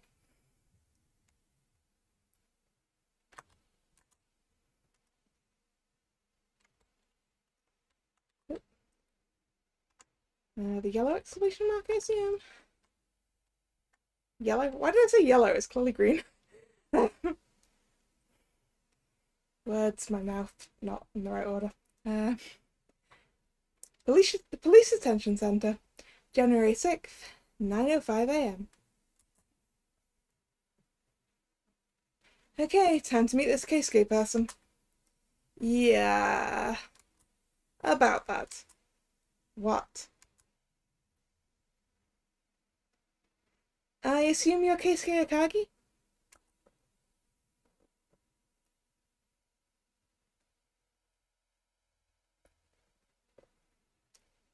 Boss! Here she is, the lawyer who defended the hot dog guy. I'm Nina Aquila, defense attorney, and this is my PA, Dylan Merwin. Hi.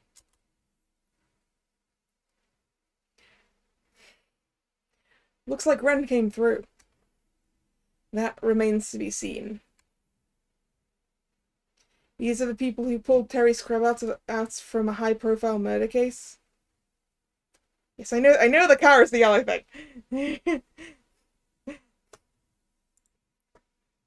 I just said a different thing than I was thinking.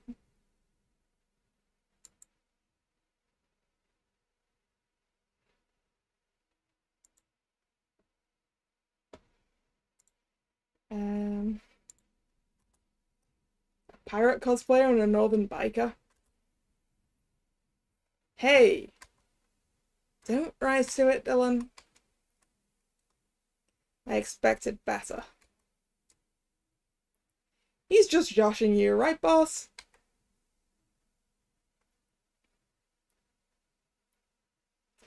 Okay, Keisuke, is it? Keisuke Akagi, the Ace of Diamonds. Great. This high and mighty bit you're doing? If you want my services, you can start by checking that at the door. No one browbeats me from within an interrogation cell. My time's valuable, and at the moment, you're not paying for it. Ha! I like her. She's direct. Okay, I'm willing to give you the benefit of the doubt, as a night in detention is difficult on anyone.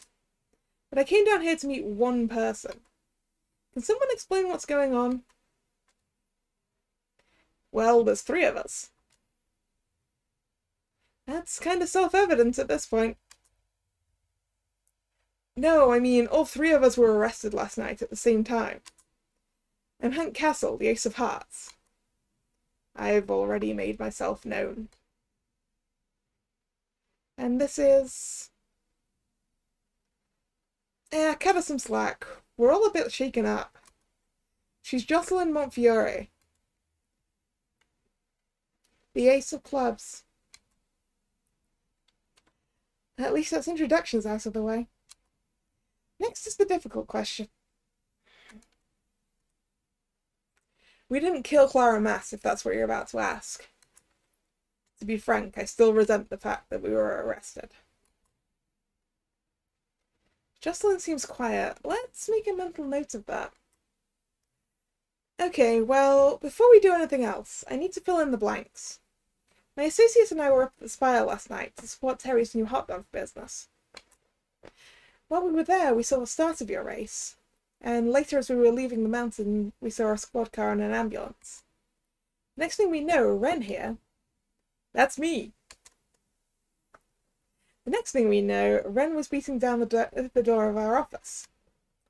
You want to know what happened in between, I presume? That's right. The best way to do that is for me to speak to each of you. Dylan, Ren, I'm gonna need some room. Okay, boss. Alright, let's start from the left. Start from the left is always good. Hank. Can I call you Hank? Go right ahead. What happened? Did the police bring you guys in? Sorry, why did the police bring you guys in? Truthfully, it was because of Ryoko. She's on the warpath. Ryoko? I don't understand. It all happened so fast. Clara was just sitting there, dead. Still in the driver's seat of her Mitsuyota.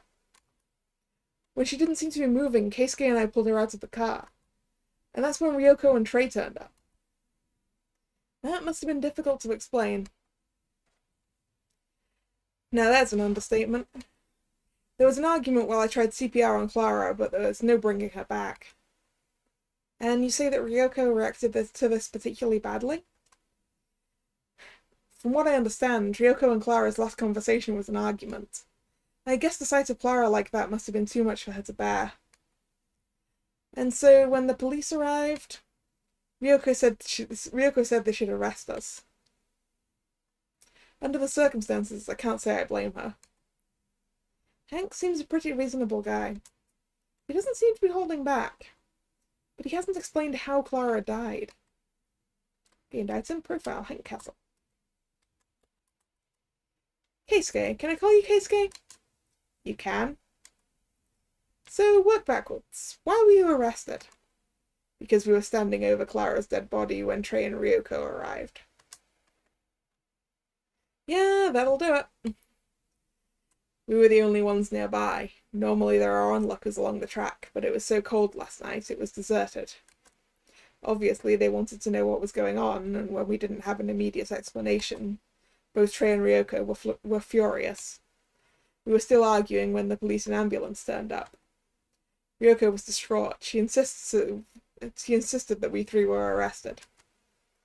And that makes sense too. Trey and Ryoko drove off, then we saw those emergency vehicles drive by a little while later.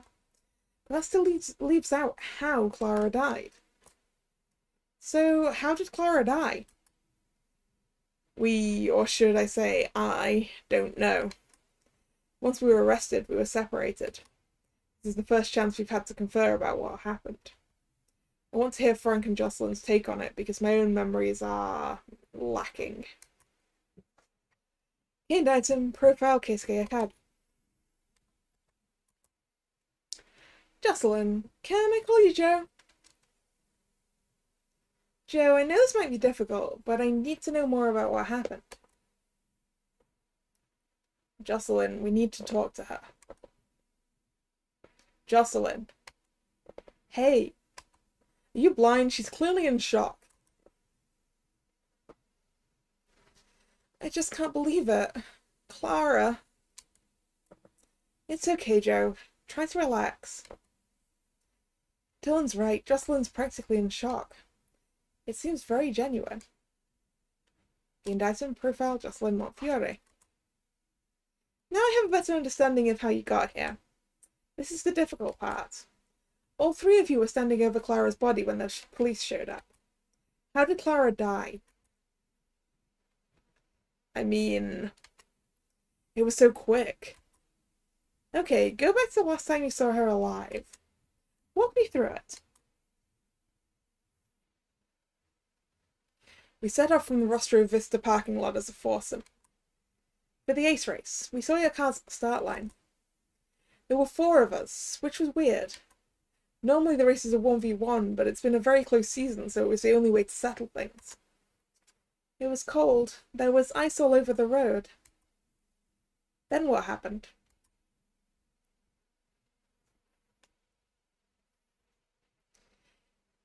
There was some rubbing. Rubbing? Light impacts between our cars. Actually, wasn't it Clara doing most of that? You're right. Strange. Is that unusual? For us? No. For Clara? Clara had a very clean style of racing. It's not like her to be in the middle of the pack trading paint. Gained item, Clara's unusual driving. Then didn't she fall behind? We were coming up to the second hairpin, then I lost sight of her car. You didn't lose sight of anything. Clara turned off her headlights. I figured it was some kind of strategy. With her lights off on a dark part of the road, it would be hard to block an overtake. But I was in second place going into the corner, so I didn't have time to concentrate on that. What happened next? I heard something. Heard what? The sound of an impact. And that's when it happened. Clara passed us. How? I've been trying to work it out all night, but I've got no answer for you. I didn't hear it or see it. But when we rounded the second hairpin, she had passed us. Her car was... Clara had come off the road and smashed into the roadside verge. So it was an accident? It looked bad, so we all stopped to see if she was okay. But I could tell something was wrong. We tapped on her window, but there was no answer, so we opened the door. And there she was, dead.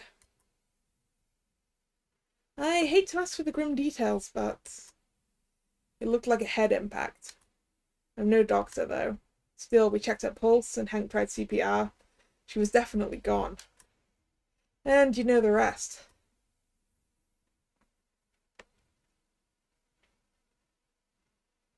Wow. This is terrible.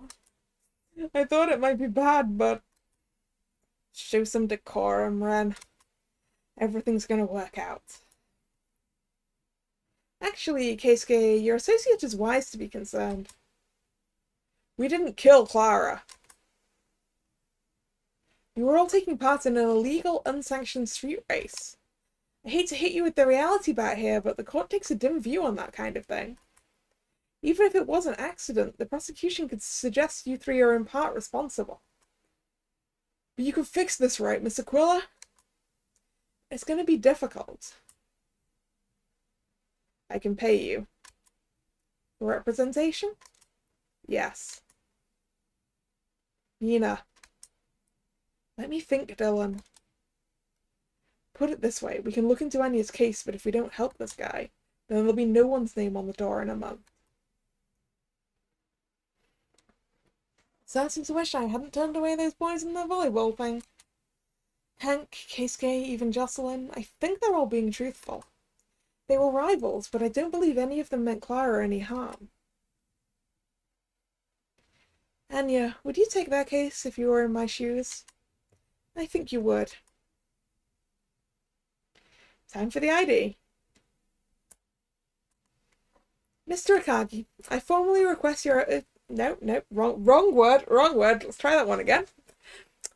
Mr. Akagi, I formally accept your request for representation. Don't forget me, I want in on this too. Of course, Mr. Castle, if you want to hire my services. In fact, do you want to be represented as a group? It would make some things easier to... I do not wish to be represented. What? You heard what I said. Joe, I know you're upset, but... That was sudden. That's what you're worried about? We need to present a united front or it might make us look guilty. Nina, is there anything you can do? Sorry guys, but no. As much as I share your concern, I can't compel her to accept legal counsel. If she refuses, that's her choice to make. Maybe I can talk to her later. She might change her mind once things have sunk in a little more.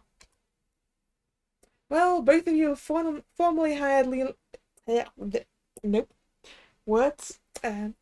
Well, both of you have formally hired Aquila Defense and Law to represent you in court. That means we need to get moving while you guys sit tight. We've got to try and build you a case before the trial tomorrow. And it's a long drive back up to the spire. Wait. Oh? When we were arrested, the police took our cars. They'll be at the police impound. Where's that? I know. It's to the south, across the river, by the airport. Great, then let's get going. Alright. Let's go check the impound then. Impound. Right, so that's the jail. Is it going to be this? Police vehicle impound. January 6th, 11:45 AM. You sure this is the place? Yep, airport parking lot, basement level. This is the police impound. How do you know about this? I had to collect something a few years back. Right. Let's just sidestep that. Let's see if we can check out the Aces cars.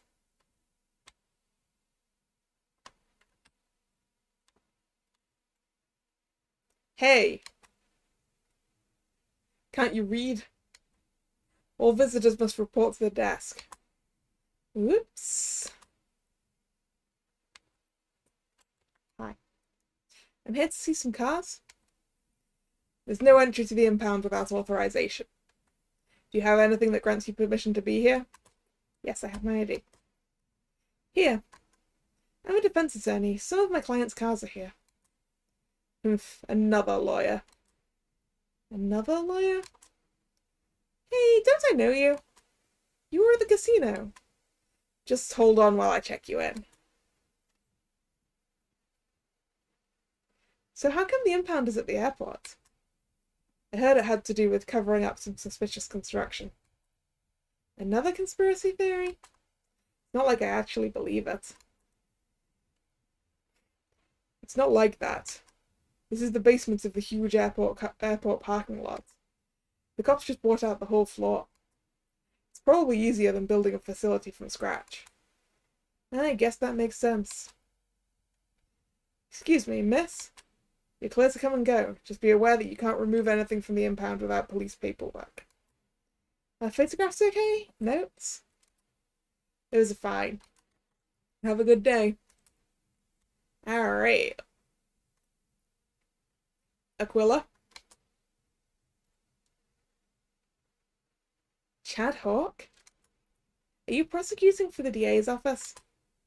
Well, I'm certainly not here for the aesthetic appeal. I just came to have a look with my own eyes, as it were. I assume you're representing the Aces? Actually, yes. Yes, I am. Maybe be a little more economical, Ren. What's he smiling about? You really do pick him. I really... You're teasing me. I would never. A sense of humor? There's a surprise. Besides, my clients pick me, Chad. Then you have my sympathy. Look, we could exchange verbal barbs across the basement parking lot all day, but I suspect neither of us have the time. Quite right, quite right.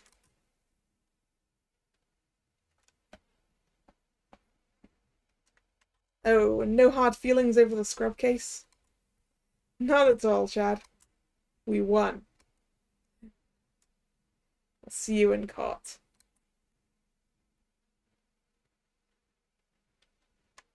Who was that? Prosecutor Hawk. He works for the DA. He and Nina don't see eye to eye. It's a professional dispute. The last time we talked about him, we got work to do. Do you guys know much about cars? Not really, more than you, but I'm no expert. I could disassemble these and tune them up with only a rag and a spork. Wow, really? What can I say? I'm the Diamond's team mechanic. Okay, then let's have a look at each of them and you can tell me what we need to know. Isn't it good we have someone who knows about cars? I liked these ones when we saw them up at the Spire. They're small and sporty. These are an import, right? That's right. These are the chosen car of the Burning Hearts. From what I understand, Hank has always preferred the 80s styling of the bodywork. This is a Mazda XR8, a Japanese domestic model. So the driver's side is on the right. That's correct. Japan drives on the left side of the road because their highway system is very similar to Britain's. Interesting. But not so important for our purposes. Ren, do you see anything unusual about this car? Give me a couple of minutes.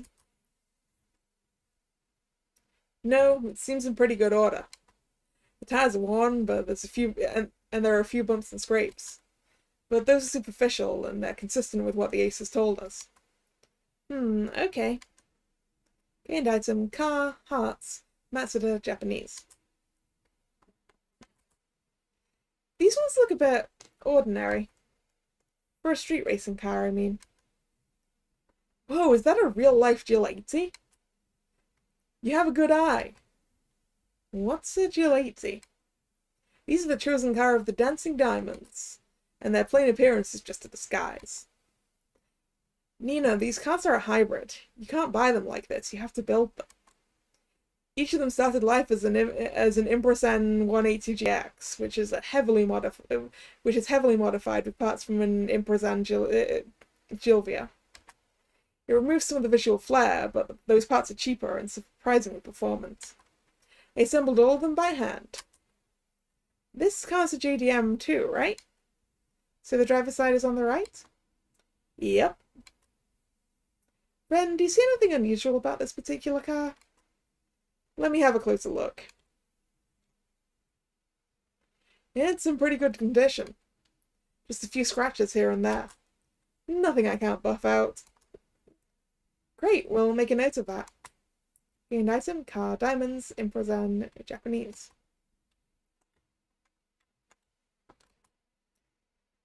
This one looks very different. Is this one domestic? Well spotted. This one's as American as you or I. Technically maybe let's focus on the cars. Fine. These are the chosen car of the metal clubs. Though not everyone on that team uses one, but that's a story for another day. These are a highly tuned sedan, with parts from that manufacturer's muscle car model. Ren, do you see anything unusual about this particular car? Let me have a closer look. What the? What's wrong? Nina, this car sustained significant damage to the passenger side front wing. How significant? It must have collided with something. Another car? Could have been. Not good. Gained item, car, clubs, Maverick, American. This is bad, right? Jocelyn's car has signs of collision damage. We don't know if it was a collision with another car. You can bet that Chad Hawk is going to push that angle, though. We should go back to the police detention, maybe speak to Jocelyn. Jocelyn doesn't want to talk. That was clear at our last meeting. So what do we do now? I think we found everything here that we're going to find. Time to head back up to the Rostro Spire. It's getting towards the evening, so if we're going, we should go now. Let's take my car. Yeah, right, back to the car, back to the spire.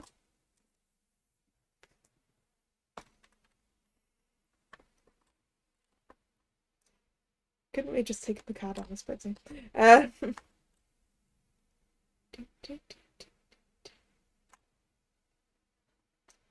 Car.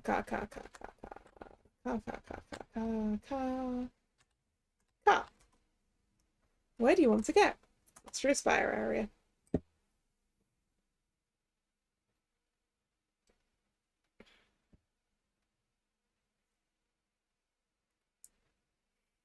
Say, Nina?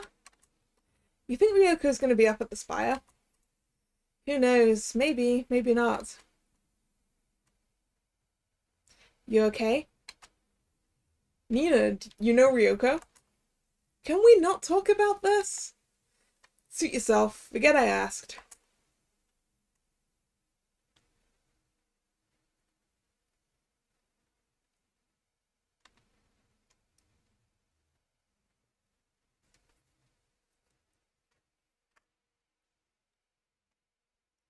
Rostro Vista parking lot, January 6th, 8:42 p.m. I'm going to check in with the other Dancing Diamonds team members. Maybe they've heard something. Okay, Ren. Stan Renson has left your party. Why didn't we just go straight to the site of the accident? Look over there. A police checkpoint? That's why. They must want to keep the road clear. So what do we do? We should try to speak to that Trey guy and maybe even Ryoko. We really need to find a way to get to the scene of the accident. If the police have blocked the road, we need to see if we can get through. And if they refuse, we find another way. Alright, let's start with the diamonds, I guess. Hey, you're working with Ren, right? That's right. Sorry, but I don't know anything else about what happened last night. We're all still kind of processing it. That's okay. Thanks anyway. Wait, didn't you go for it at the card gaming convention? DFA? Yeah, it's a hobby. I swear, sometimes it feels like there are only like 20 people in this city. Yeah, good call on me. Haven't we seen that person before? Huh, now all.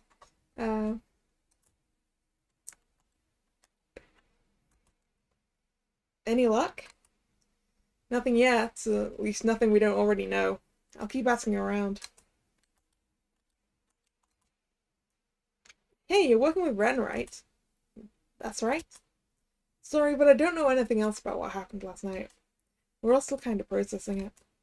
That's okay. Thanks anyway. Yeah, she was the one by the stairs, right? Seems we can't go this way. Probably for the best. Wandering around the mountain road late at night isn't the smartest idea.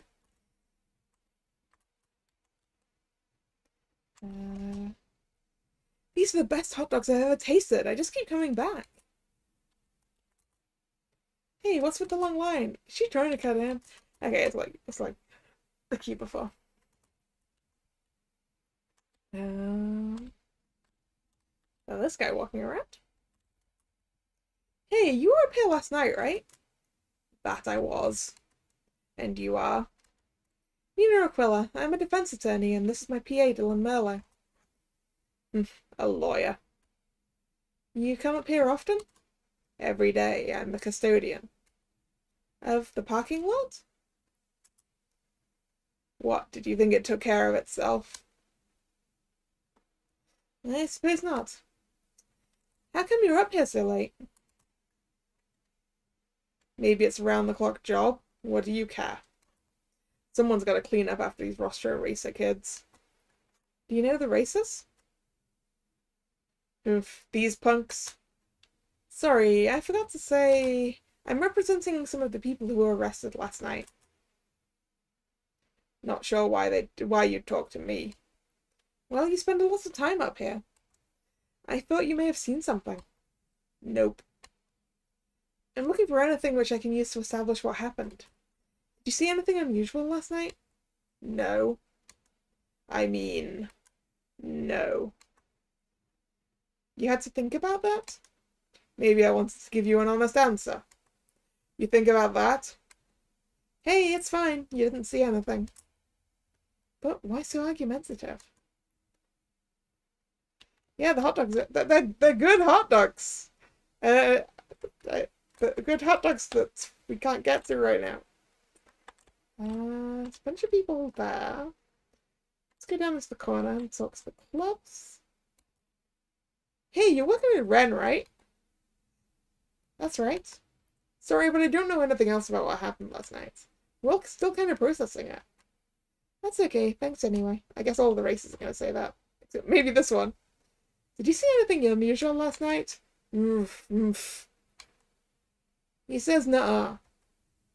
He couldn't maybe take off his gas mask and tell me himself? What would be metal about that?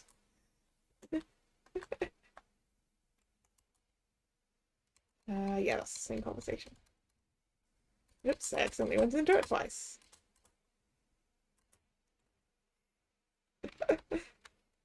No, don't say I'm forbidden from eating the hot dogs. What's going to happen? Were all the other aces arrested? Are we still going to race here? Everyone, please.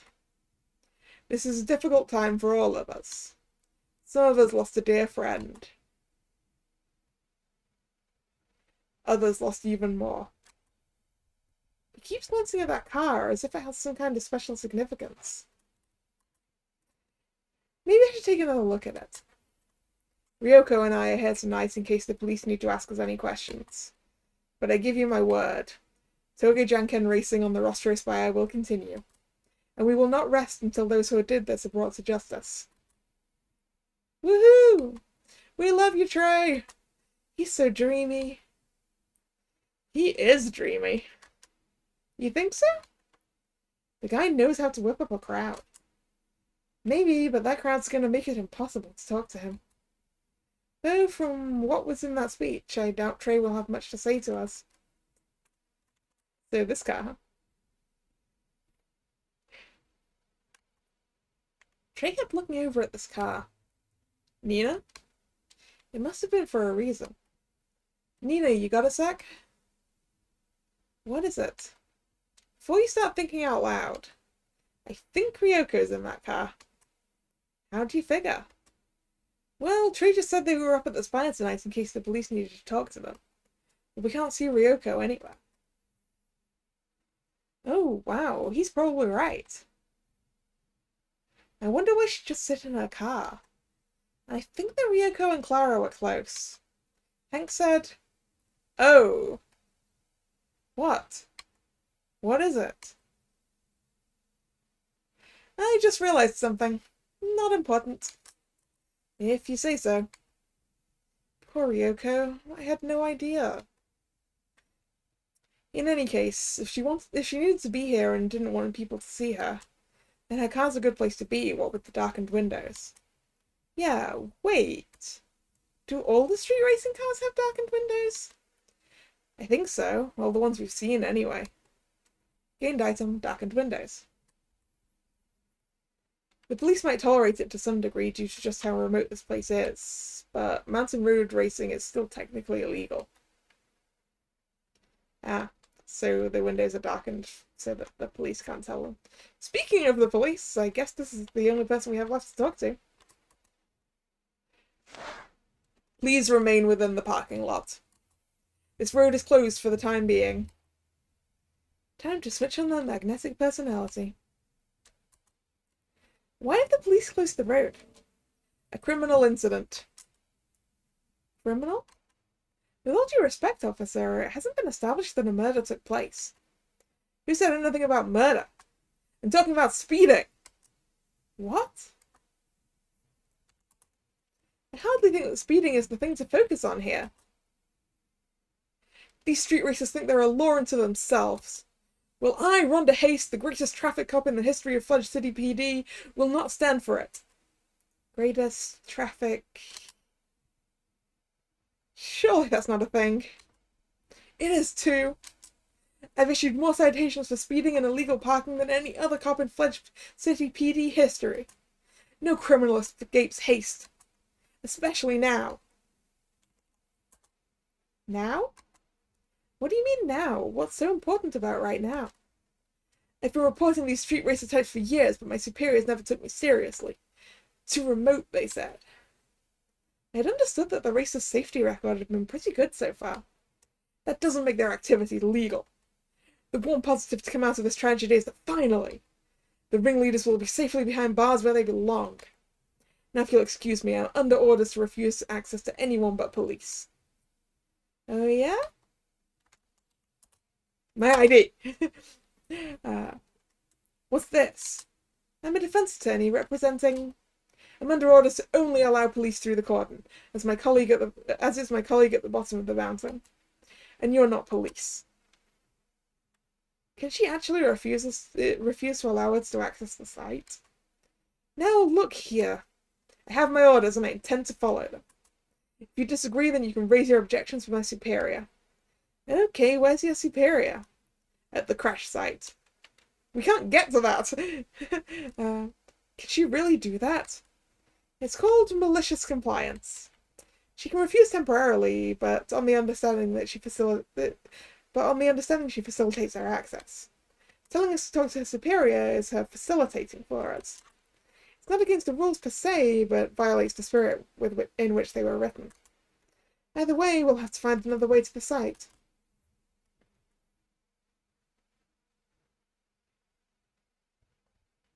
Ren, did you find out anything useful?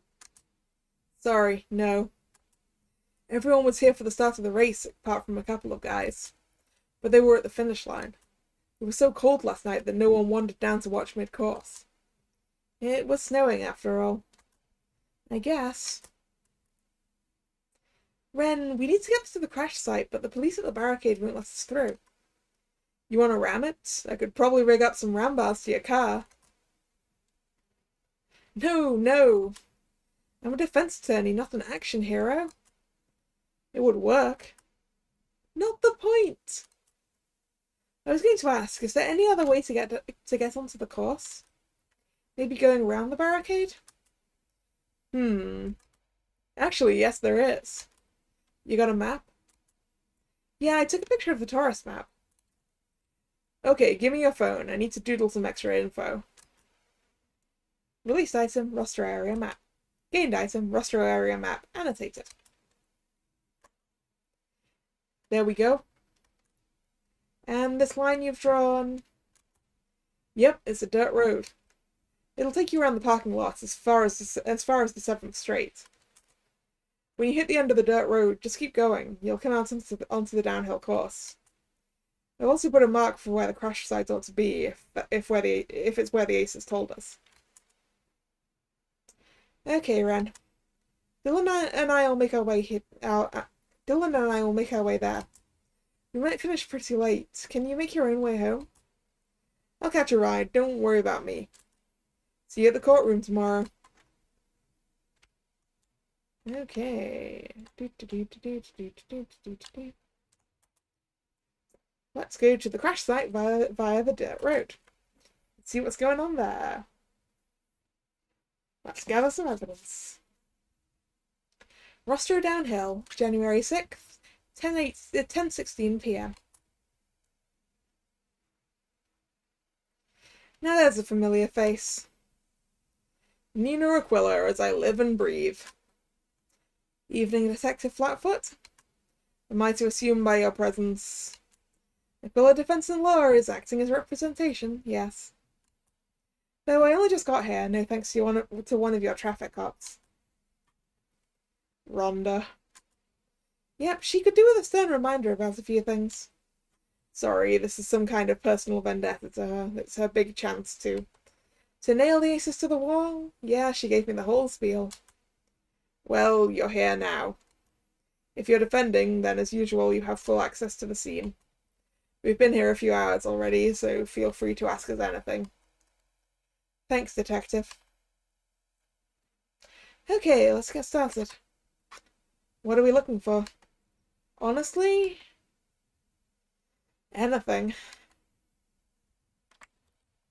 Alright, let's start by looking at things. A Fletch City PD squad car. Nothing special about that. I'm keeping an eye on the road, ma'am. Detective Flatfoot can answer any questions you may have. Okay, so this must be the crash car. Let's examine the car. Car model. It's an unusual model, what with that black hood. That's a carbon filter hood. It's light but strong. Then why just replace the hood? Other panels are more complex to replace, but the hood is easy. You could probably do it. Plus, replacing the whole body is kinda overkill sometimes. The car's a Mitsuyoto AG88. A kit car? That's right, these can only be purchased as kits. Apparently all of the Spades cars were built by Trey Gearson, their mechanic. It seems to be a lot of damage. Yeah, the front bumper and the driver's side have sustained heavy damage from the crash. The engine bought it too, but the car won't start. Gained item, car, Spades, Mitsuyoto, Japanese. Front wheel. Wait! Is the driver's side front wheel missing? Yep, it's just gone. We assumed it happened during the crash. How come? All three other wheels are damaged in some way. Tracking, writing, even if you had the fourth wheel, the car wouldn't drive straight with this sort of damage. Have you managed to recover the wheel? Was it somewhere nearby? No, we haven't found it. Then again, most of the downhill course has that same cliff edge. You can see Fudge City from here. You thinking it went over the cliff? It's not an unreasonable assumption, seeing as though we can't find it. Gained item, missing wheel. Anything else? Detective?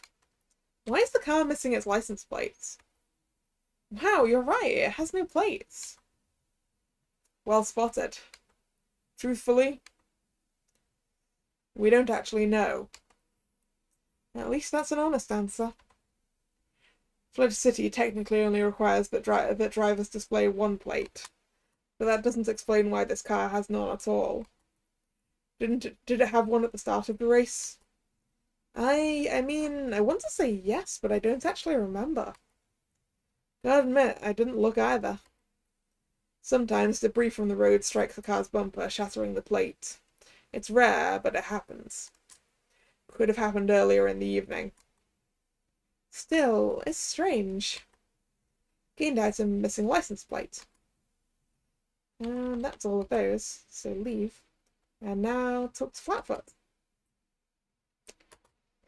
Did you manage to produce a working theory about what happened? I'm not sure what your clients told you, Miss Aquila, but to us it seems pretty clear.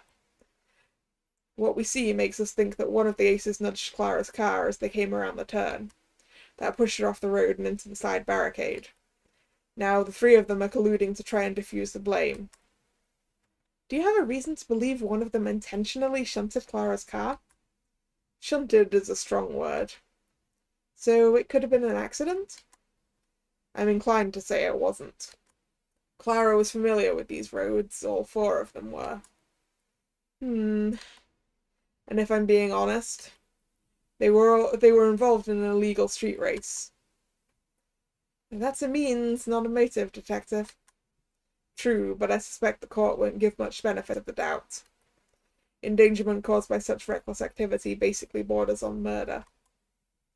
Not good. I'd heard that the police tolerated racing up on the Spire. So why is Rhonda Haste so obsessed with catching the aces? Rhonda? She's a traffic cop. I guess she has a natural dislike of illegal street races. Comes with the job. She's actually the best that Fudge City PD ever had. Did she tell you that? It came up. In any case, racing up here is still illegal, so don't you get the wrong idea. Just the road is pretty unused now, and it's too remote. Policing it to catch unorganized street races isn't a good use of police time. It's true that they're pretty organized.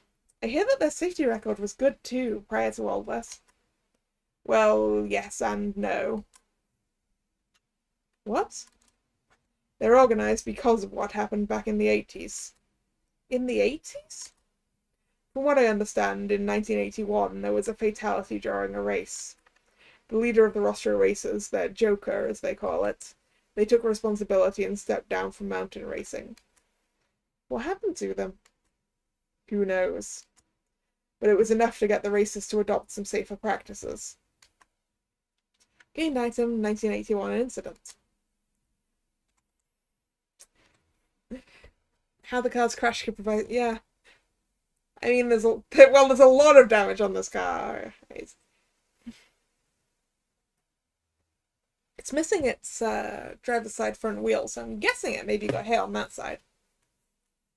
Where's Chad? I half expected to run into Chad Hawk up here. We saw him down at the police impound. Oh, Chad wouldn't come up here. He'll just read our reports. You so sure about that? Yep, Chad doesn't like heights. And he can't drive. He can't drive? He probably got the bus to the impound. More. Cause of death. Do you have a cause of death? We'll be working up a more detailed report as usual, but I don't think we'll need it in this case. Why? Clara's body has been taken to the morgue, but she had a clear head wound and her blood was on the steering wheel. All of that suggests that when her car struck the barricade, her head was thrown forward and struck the wheel. She probably died instantly. Was she in that position when your officers arrived at the scene? No. From what we understand, the other racers removed her body from the car and tried to administer CPR. That also supports the theory that her death was quick. That supports what the aces said. No seatbelt? Airbag? From what we could see, the seatbelt was slack, probably just improperly fitted. There was no airbag. I guess they stripped it out to lighten the car for racing. We've put together a dossier on this. You're welcome to a copy. Gained item, cause of death. About Clara. Can you tell me much about Clara Mass? She occupied some kind of respected position among these street racers. She held the current position of Joker, which is the group's de facto leader. Outside of that, though, I knew her. You did? Just in passing, she was pointed out to me a few years ago at a charity dinner sponsored by the police. We never actually spoke. What I know is that she was from Fledge City and was independently wealthy. Something of a high society heiress. So the street racing was just a hobby? I suppose. She was a patron of the arts and supported multiple charitable causes. She was popular. Taryn Kestrel half expected to see Clara run for mayor someday. Taryn? You mean the DA? That's right, though it was just idle gossip. Nina, who's the DA? The district attorney, Taryn Kestrel. Chad Hawk's boss. In any case, I have a dossier on her. You're welcome to a copy. Gained item, profile Clara Mass. Tire tracks. Have you performed a tire track analysis? Tire track analysis? The police can map the tire tracks of an accident. It lets them create a computer model of what happened. Wow, that's impressive. So what happened? Inconclusive. Excuse me? This track is only really used for mountain racing, but that means you have cars of similar profiles doing the same thing over and over again. I get it. I don't.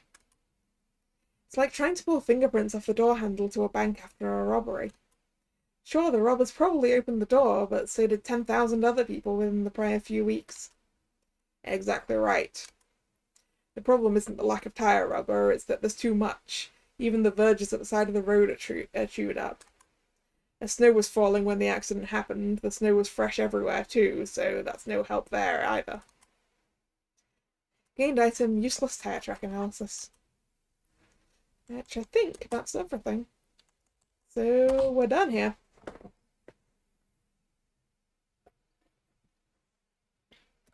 Okay, I think we found everything that we're going to find. Though nothing that really gives a complete picture of what happened. If only there was a witness. Still, let's head back to the office. Nina, can we make a quick pit stop? You want to get hot dogs? Mind reader. Sounds good. Let's take the car back up the mountain. Alright, car. I would like to go to the parking lot, please. Oh, Miss Aquila, before you leave. I forgot to tell you about something. What is it, Detective? One of the pieces of evidence is a photograph. A photograph? A photographer was up in the mountain last night. Oh, up on the mountain last night. Apparently, he takes many pictures of the races on the later hairpins. I think his name was Marco West. Marco, that damn meddler, what does this have to do with him? I've heard the name. Wasn't he the one who called the police? That's right, but he also took a photo of the immediate aftermath of the incident. Fantastic. Can we get a copy of the photo? Marco, he took it home to develop it. Develop it? When does he think this is? 1995? He's a bit of a hipster, okay? I don't know what to tell you. I haven't actually seen the picture either. But when Chad spoke to Marco about what the photo is expected to show, I'm just saying you should be aware of it, as it's going to come up. A professional courtesy, understand? If it were a digital photo, I'd be giving you a copy, but this is the best I can do. Thanks, Detective. No problem. Safe trip back.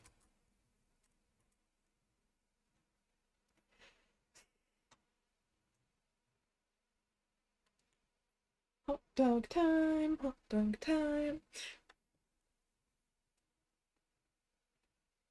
Rostro Vista parking lot, January 6th, 11:52 p.m.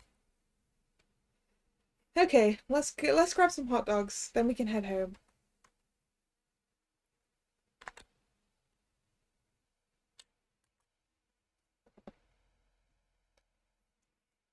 Okay, that'll be $4.50. I think I have... Yeah, here's the right change. Thanks. Hey, T-Bro, we came back. I'm actually starting to feel pretty hungry, too. Oh, don't quite know how to break this to you guys. I just sold out. That last customer bought my final dog for the evening. No way! Sorry, I opened pretty early tonight and it's been kind of busy, what with there being no racing. Everyone's been stuck here hanging out in the parking lot. 0 for 2. Still, I guess it's good for business. How are you liking your new job? I'm loving it. It's great to be outside, seeing so many people, being an important service. Plus, from the truck I serve pretty much everyone and see all the comings and goings. Sees all the comings and... maybe... Terry, did you serve a hot dog to Clara Massitol last night? Like, before Dylan and I arrived up here at the Spire? No, I didn't. I would remember, too. Come to think of it, she came to the truck on most nights she was up here. I saw her car arrive at 10 p.m. when she pulled up to the start of the race. I had assumed she was running late and had just come from her home in Fletch City. Excuse me, are you okay? You look like... it's nothing, really. Just thought I... No, really, it's nothing. I wonder what that was about. I wouldn't take it personally, Nina. The culture here thrives on face, and I'm honest, you don't have any. Face? Yeah, face. Like props. respect, kudos, cred, likes, recognition, reputation. I get it. Plus, it's a community of illegal street racers. They're not fond of police or lawyers. Like I said, don't take it personally. Well, I guess all there is to do now is to head back home. Sorry, guys. I'll try to make it up to you some other time. Guess we're gonna have to come back for hot dogs again sometime, huh? No one's still up here, are they? Well, there's still cars up here. And the spades are still here. Is Ryoko still here? No.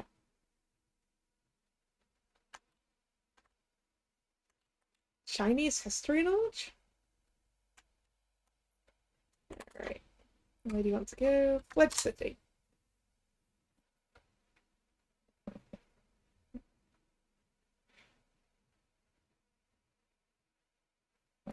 Nina, something just occurred to me. Did you see Ryoko at the start of the ace race last night? No, but then I had no reason to expect she'd be nearby. I didn't know she was a street racer. That's just it. Surely you would have noticed her. No offense, but when you spotted her later on, just for a moment, you looked like you'd just been struck by lightning. I was kind of hoping I was the only one to notice that, but okay. Anyway, Ryoko was obviously close to Clara. Wouldn't she be at the start line? I guess. You look worried. I'm just trying to piece things together. Clara and the Aces were racing. Something happened. Moments later, Clara was dead. The stuff we found doesn't make what happened between any clearer. Just what are we missing here? And what could be on that photograph?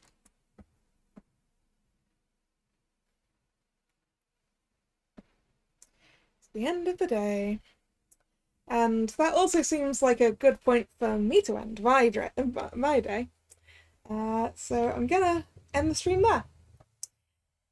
Thank you very much for coming and hanging out with me. It's been fun. If you've enjoyed your time here, consider subscribing to the channel. Follow me on Twitter. The schedule for the week is on a pinned post on there. The next scheduled stream is on Friday, and I'll be doing karaoke, which, yeah, that's a thing. I apologize in advance if I'm completely off key on Friday. Tomorrow I will have a video going up. I still need to finish getting it set up. It's only going to be one video. I know I said two, but honestly it's been way too warm here to do things, so it's only going to be the one, I'm afraid. So that'll go up tomorrow, and maybe I'll stream something tomorrow for a bit. I'm not sure. As I said, it's super warm and I don't know how long it's going to take me to finish up the video tomorrow. So just keep an eye on Twitter and I'll let you know if I'm doing anything. So with that, thanks again for coming, and happy early. Thank you for the happy early birthday. I appreciate it. See you again next time. And this is Kalla signing off. See ya. Bye bye.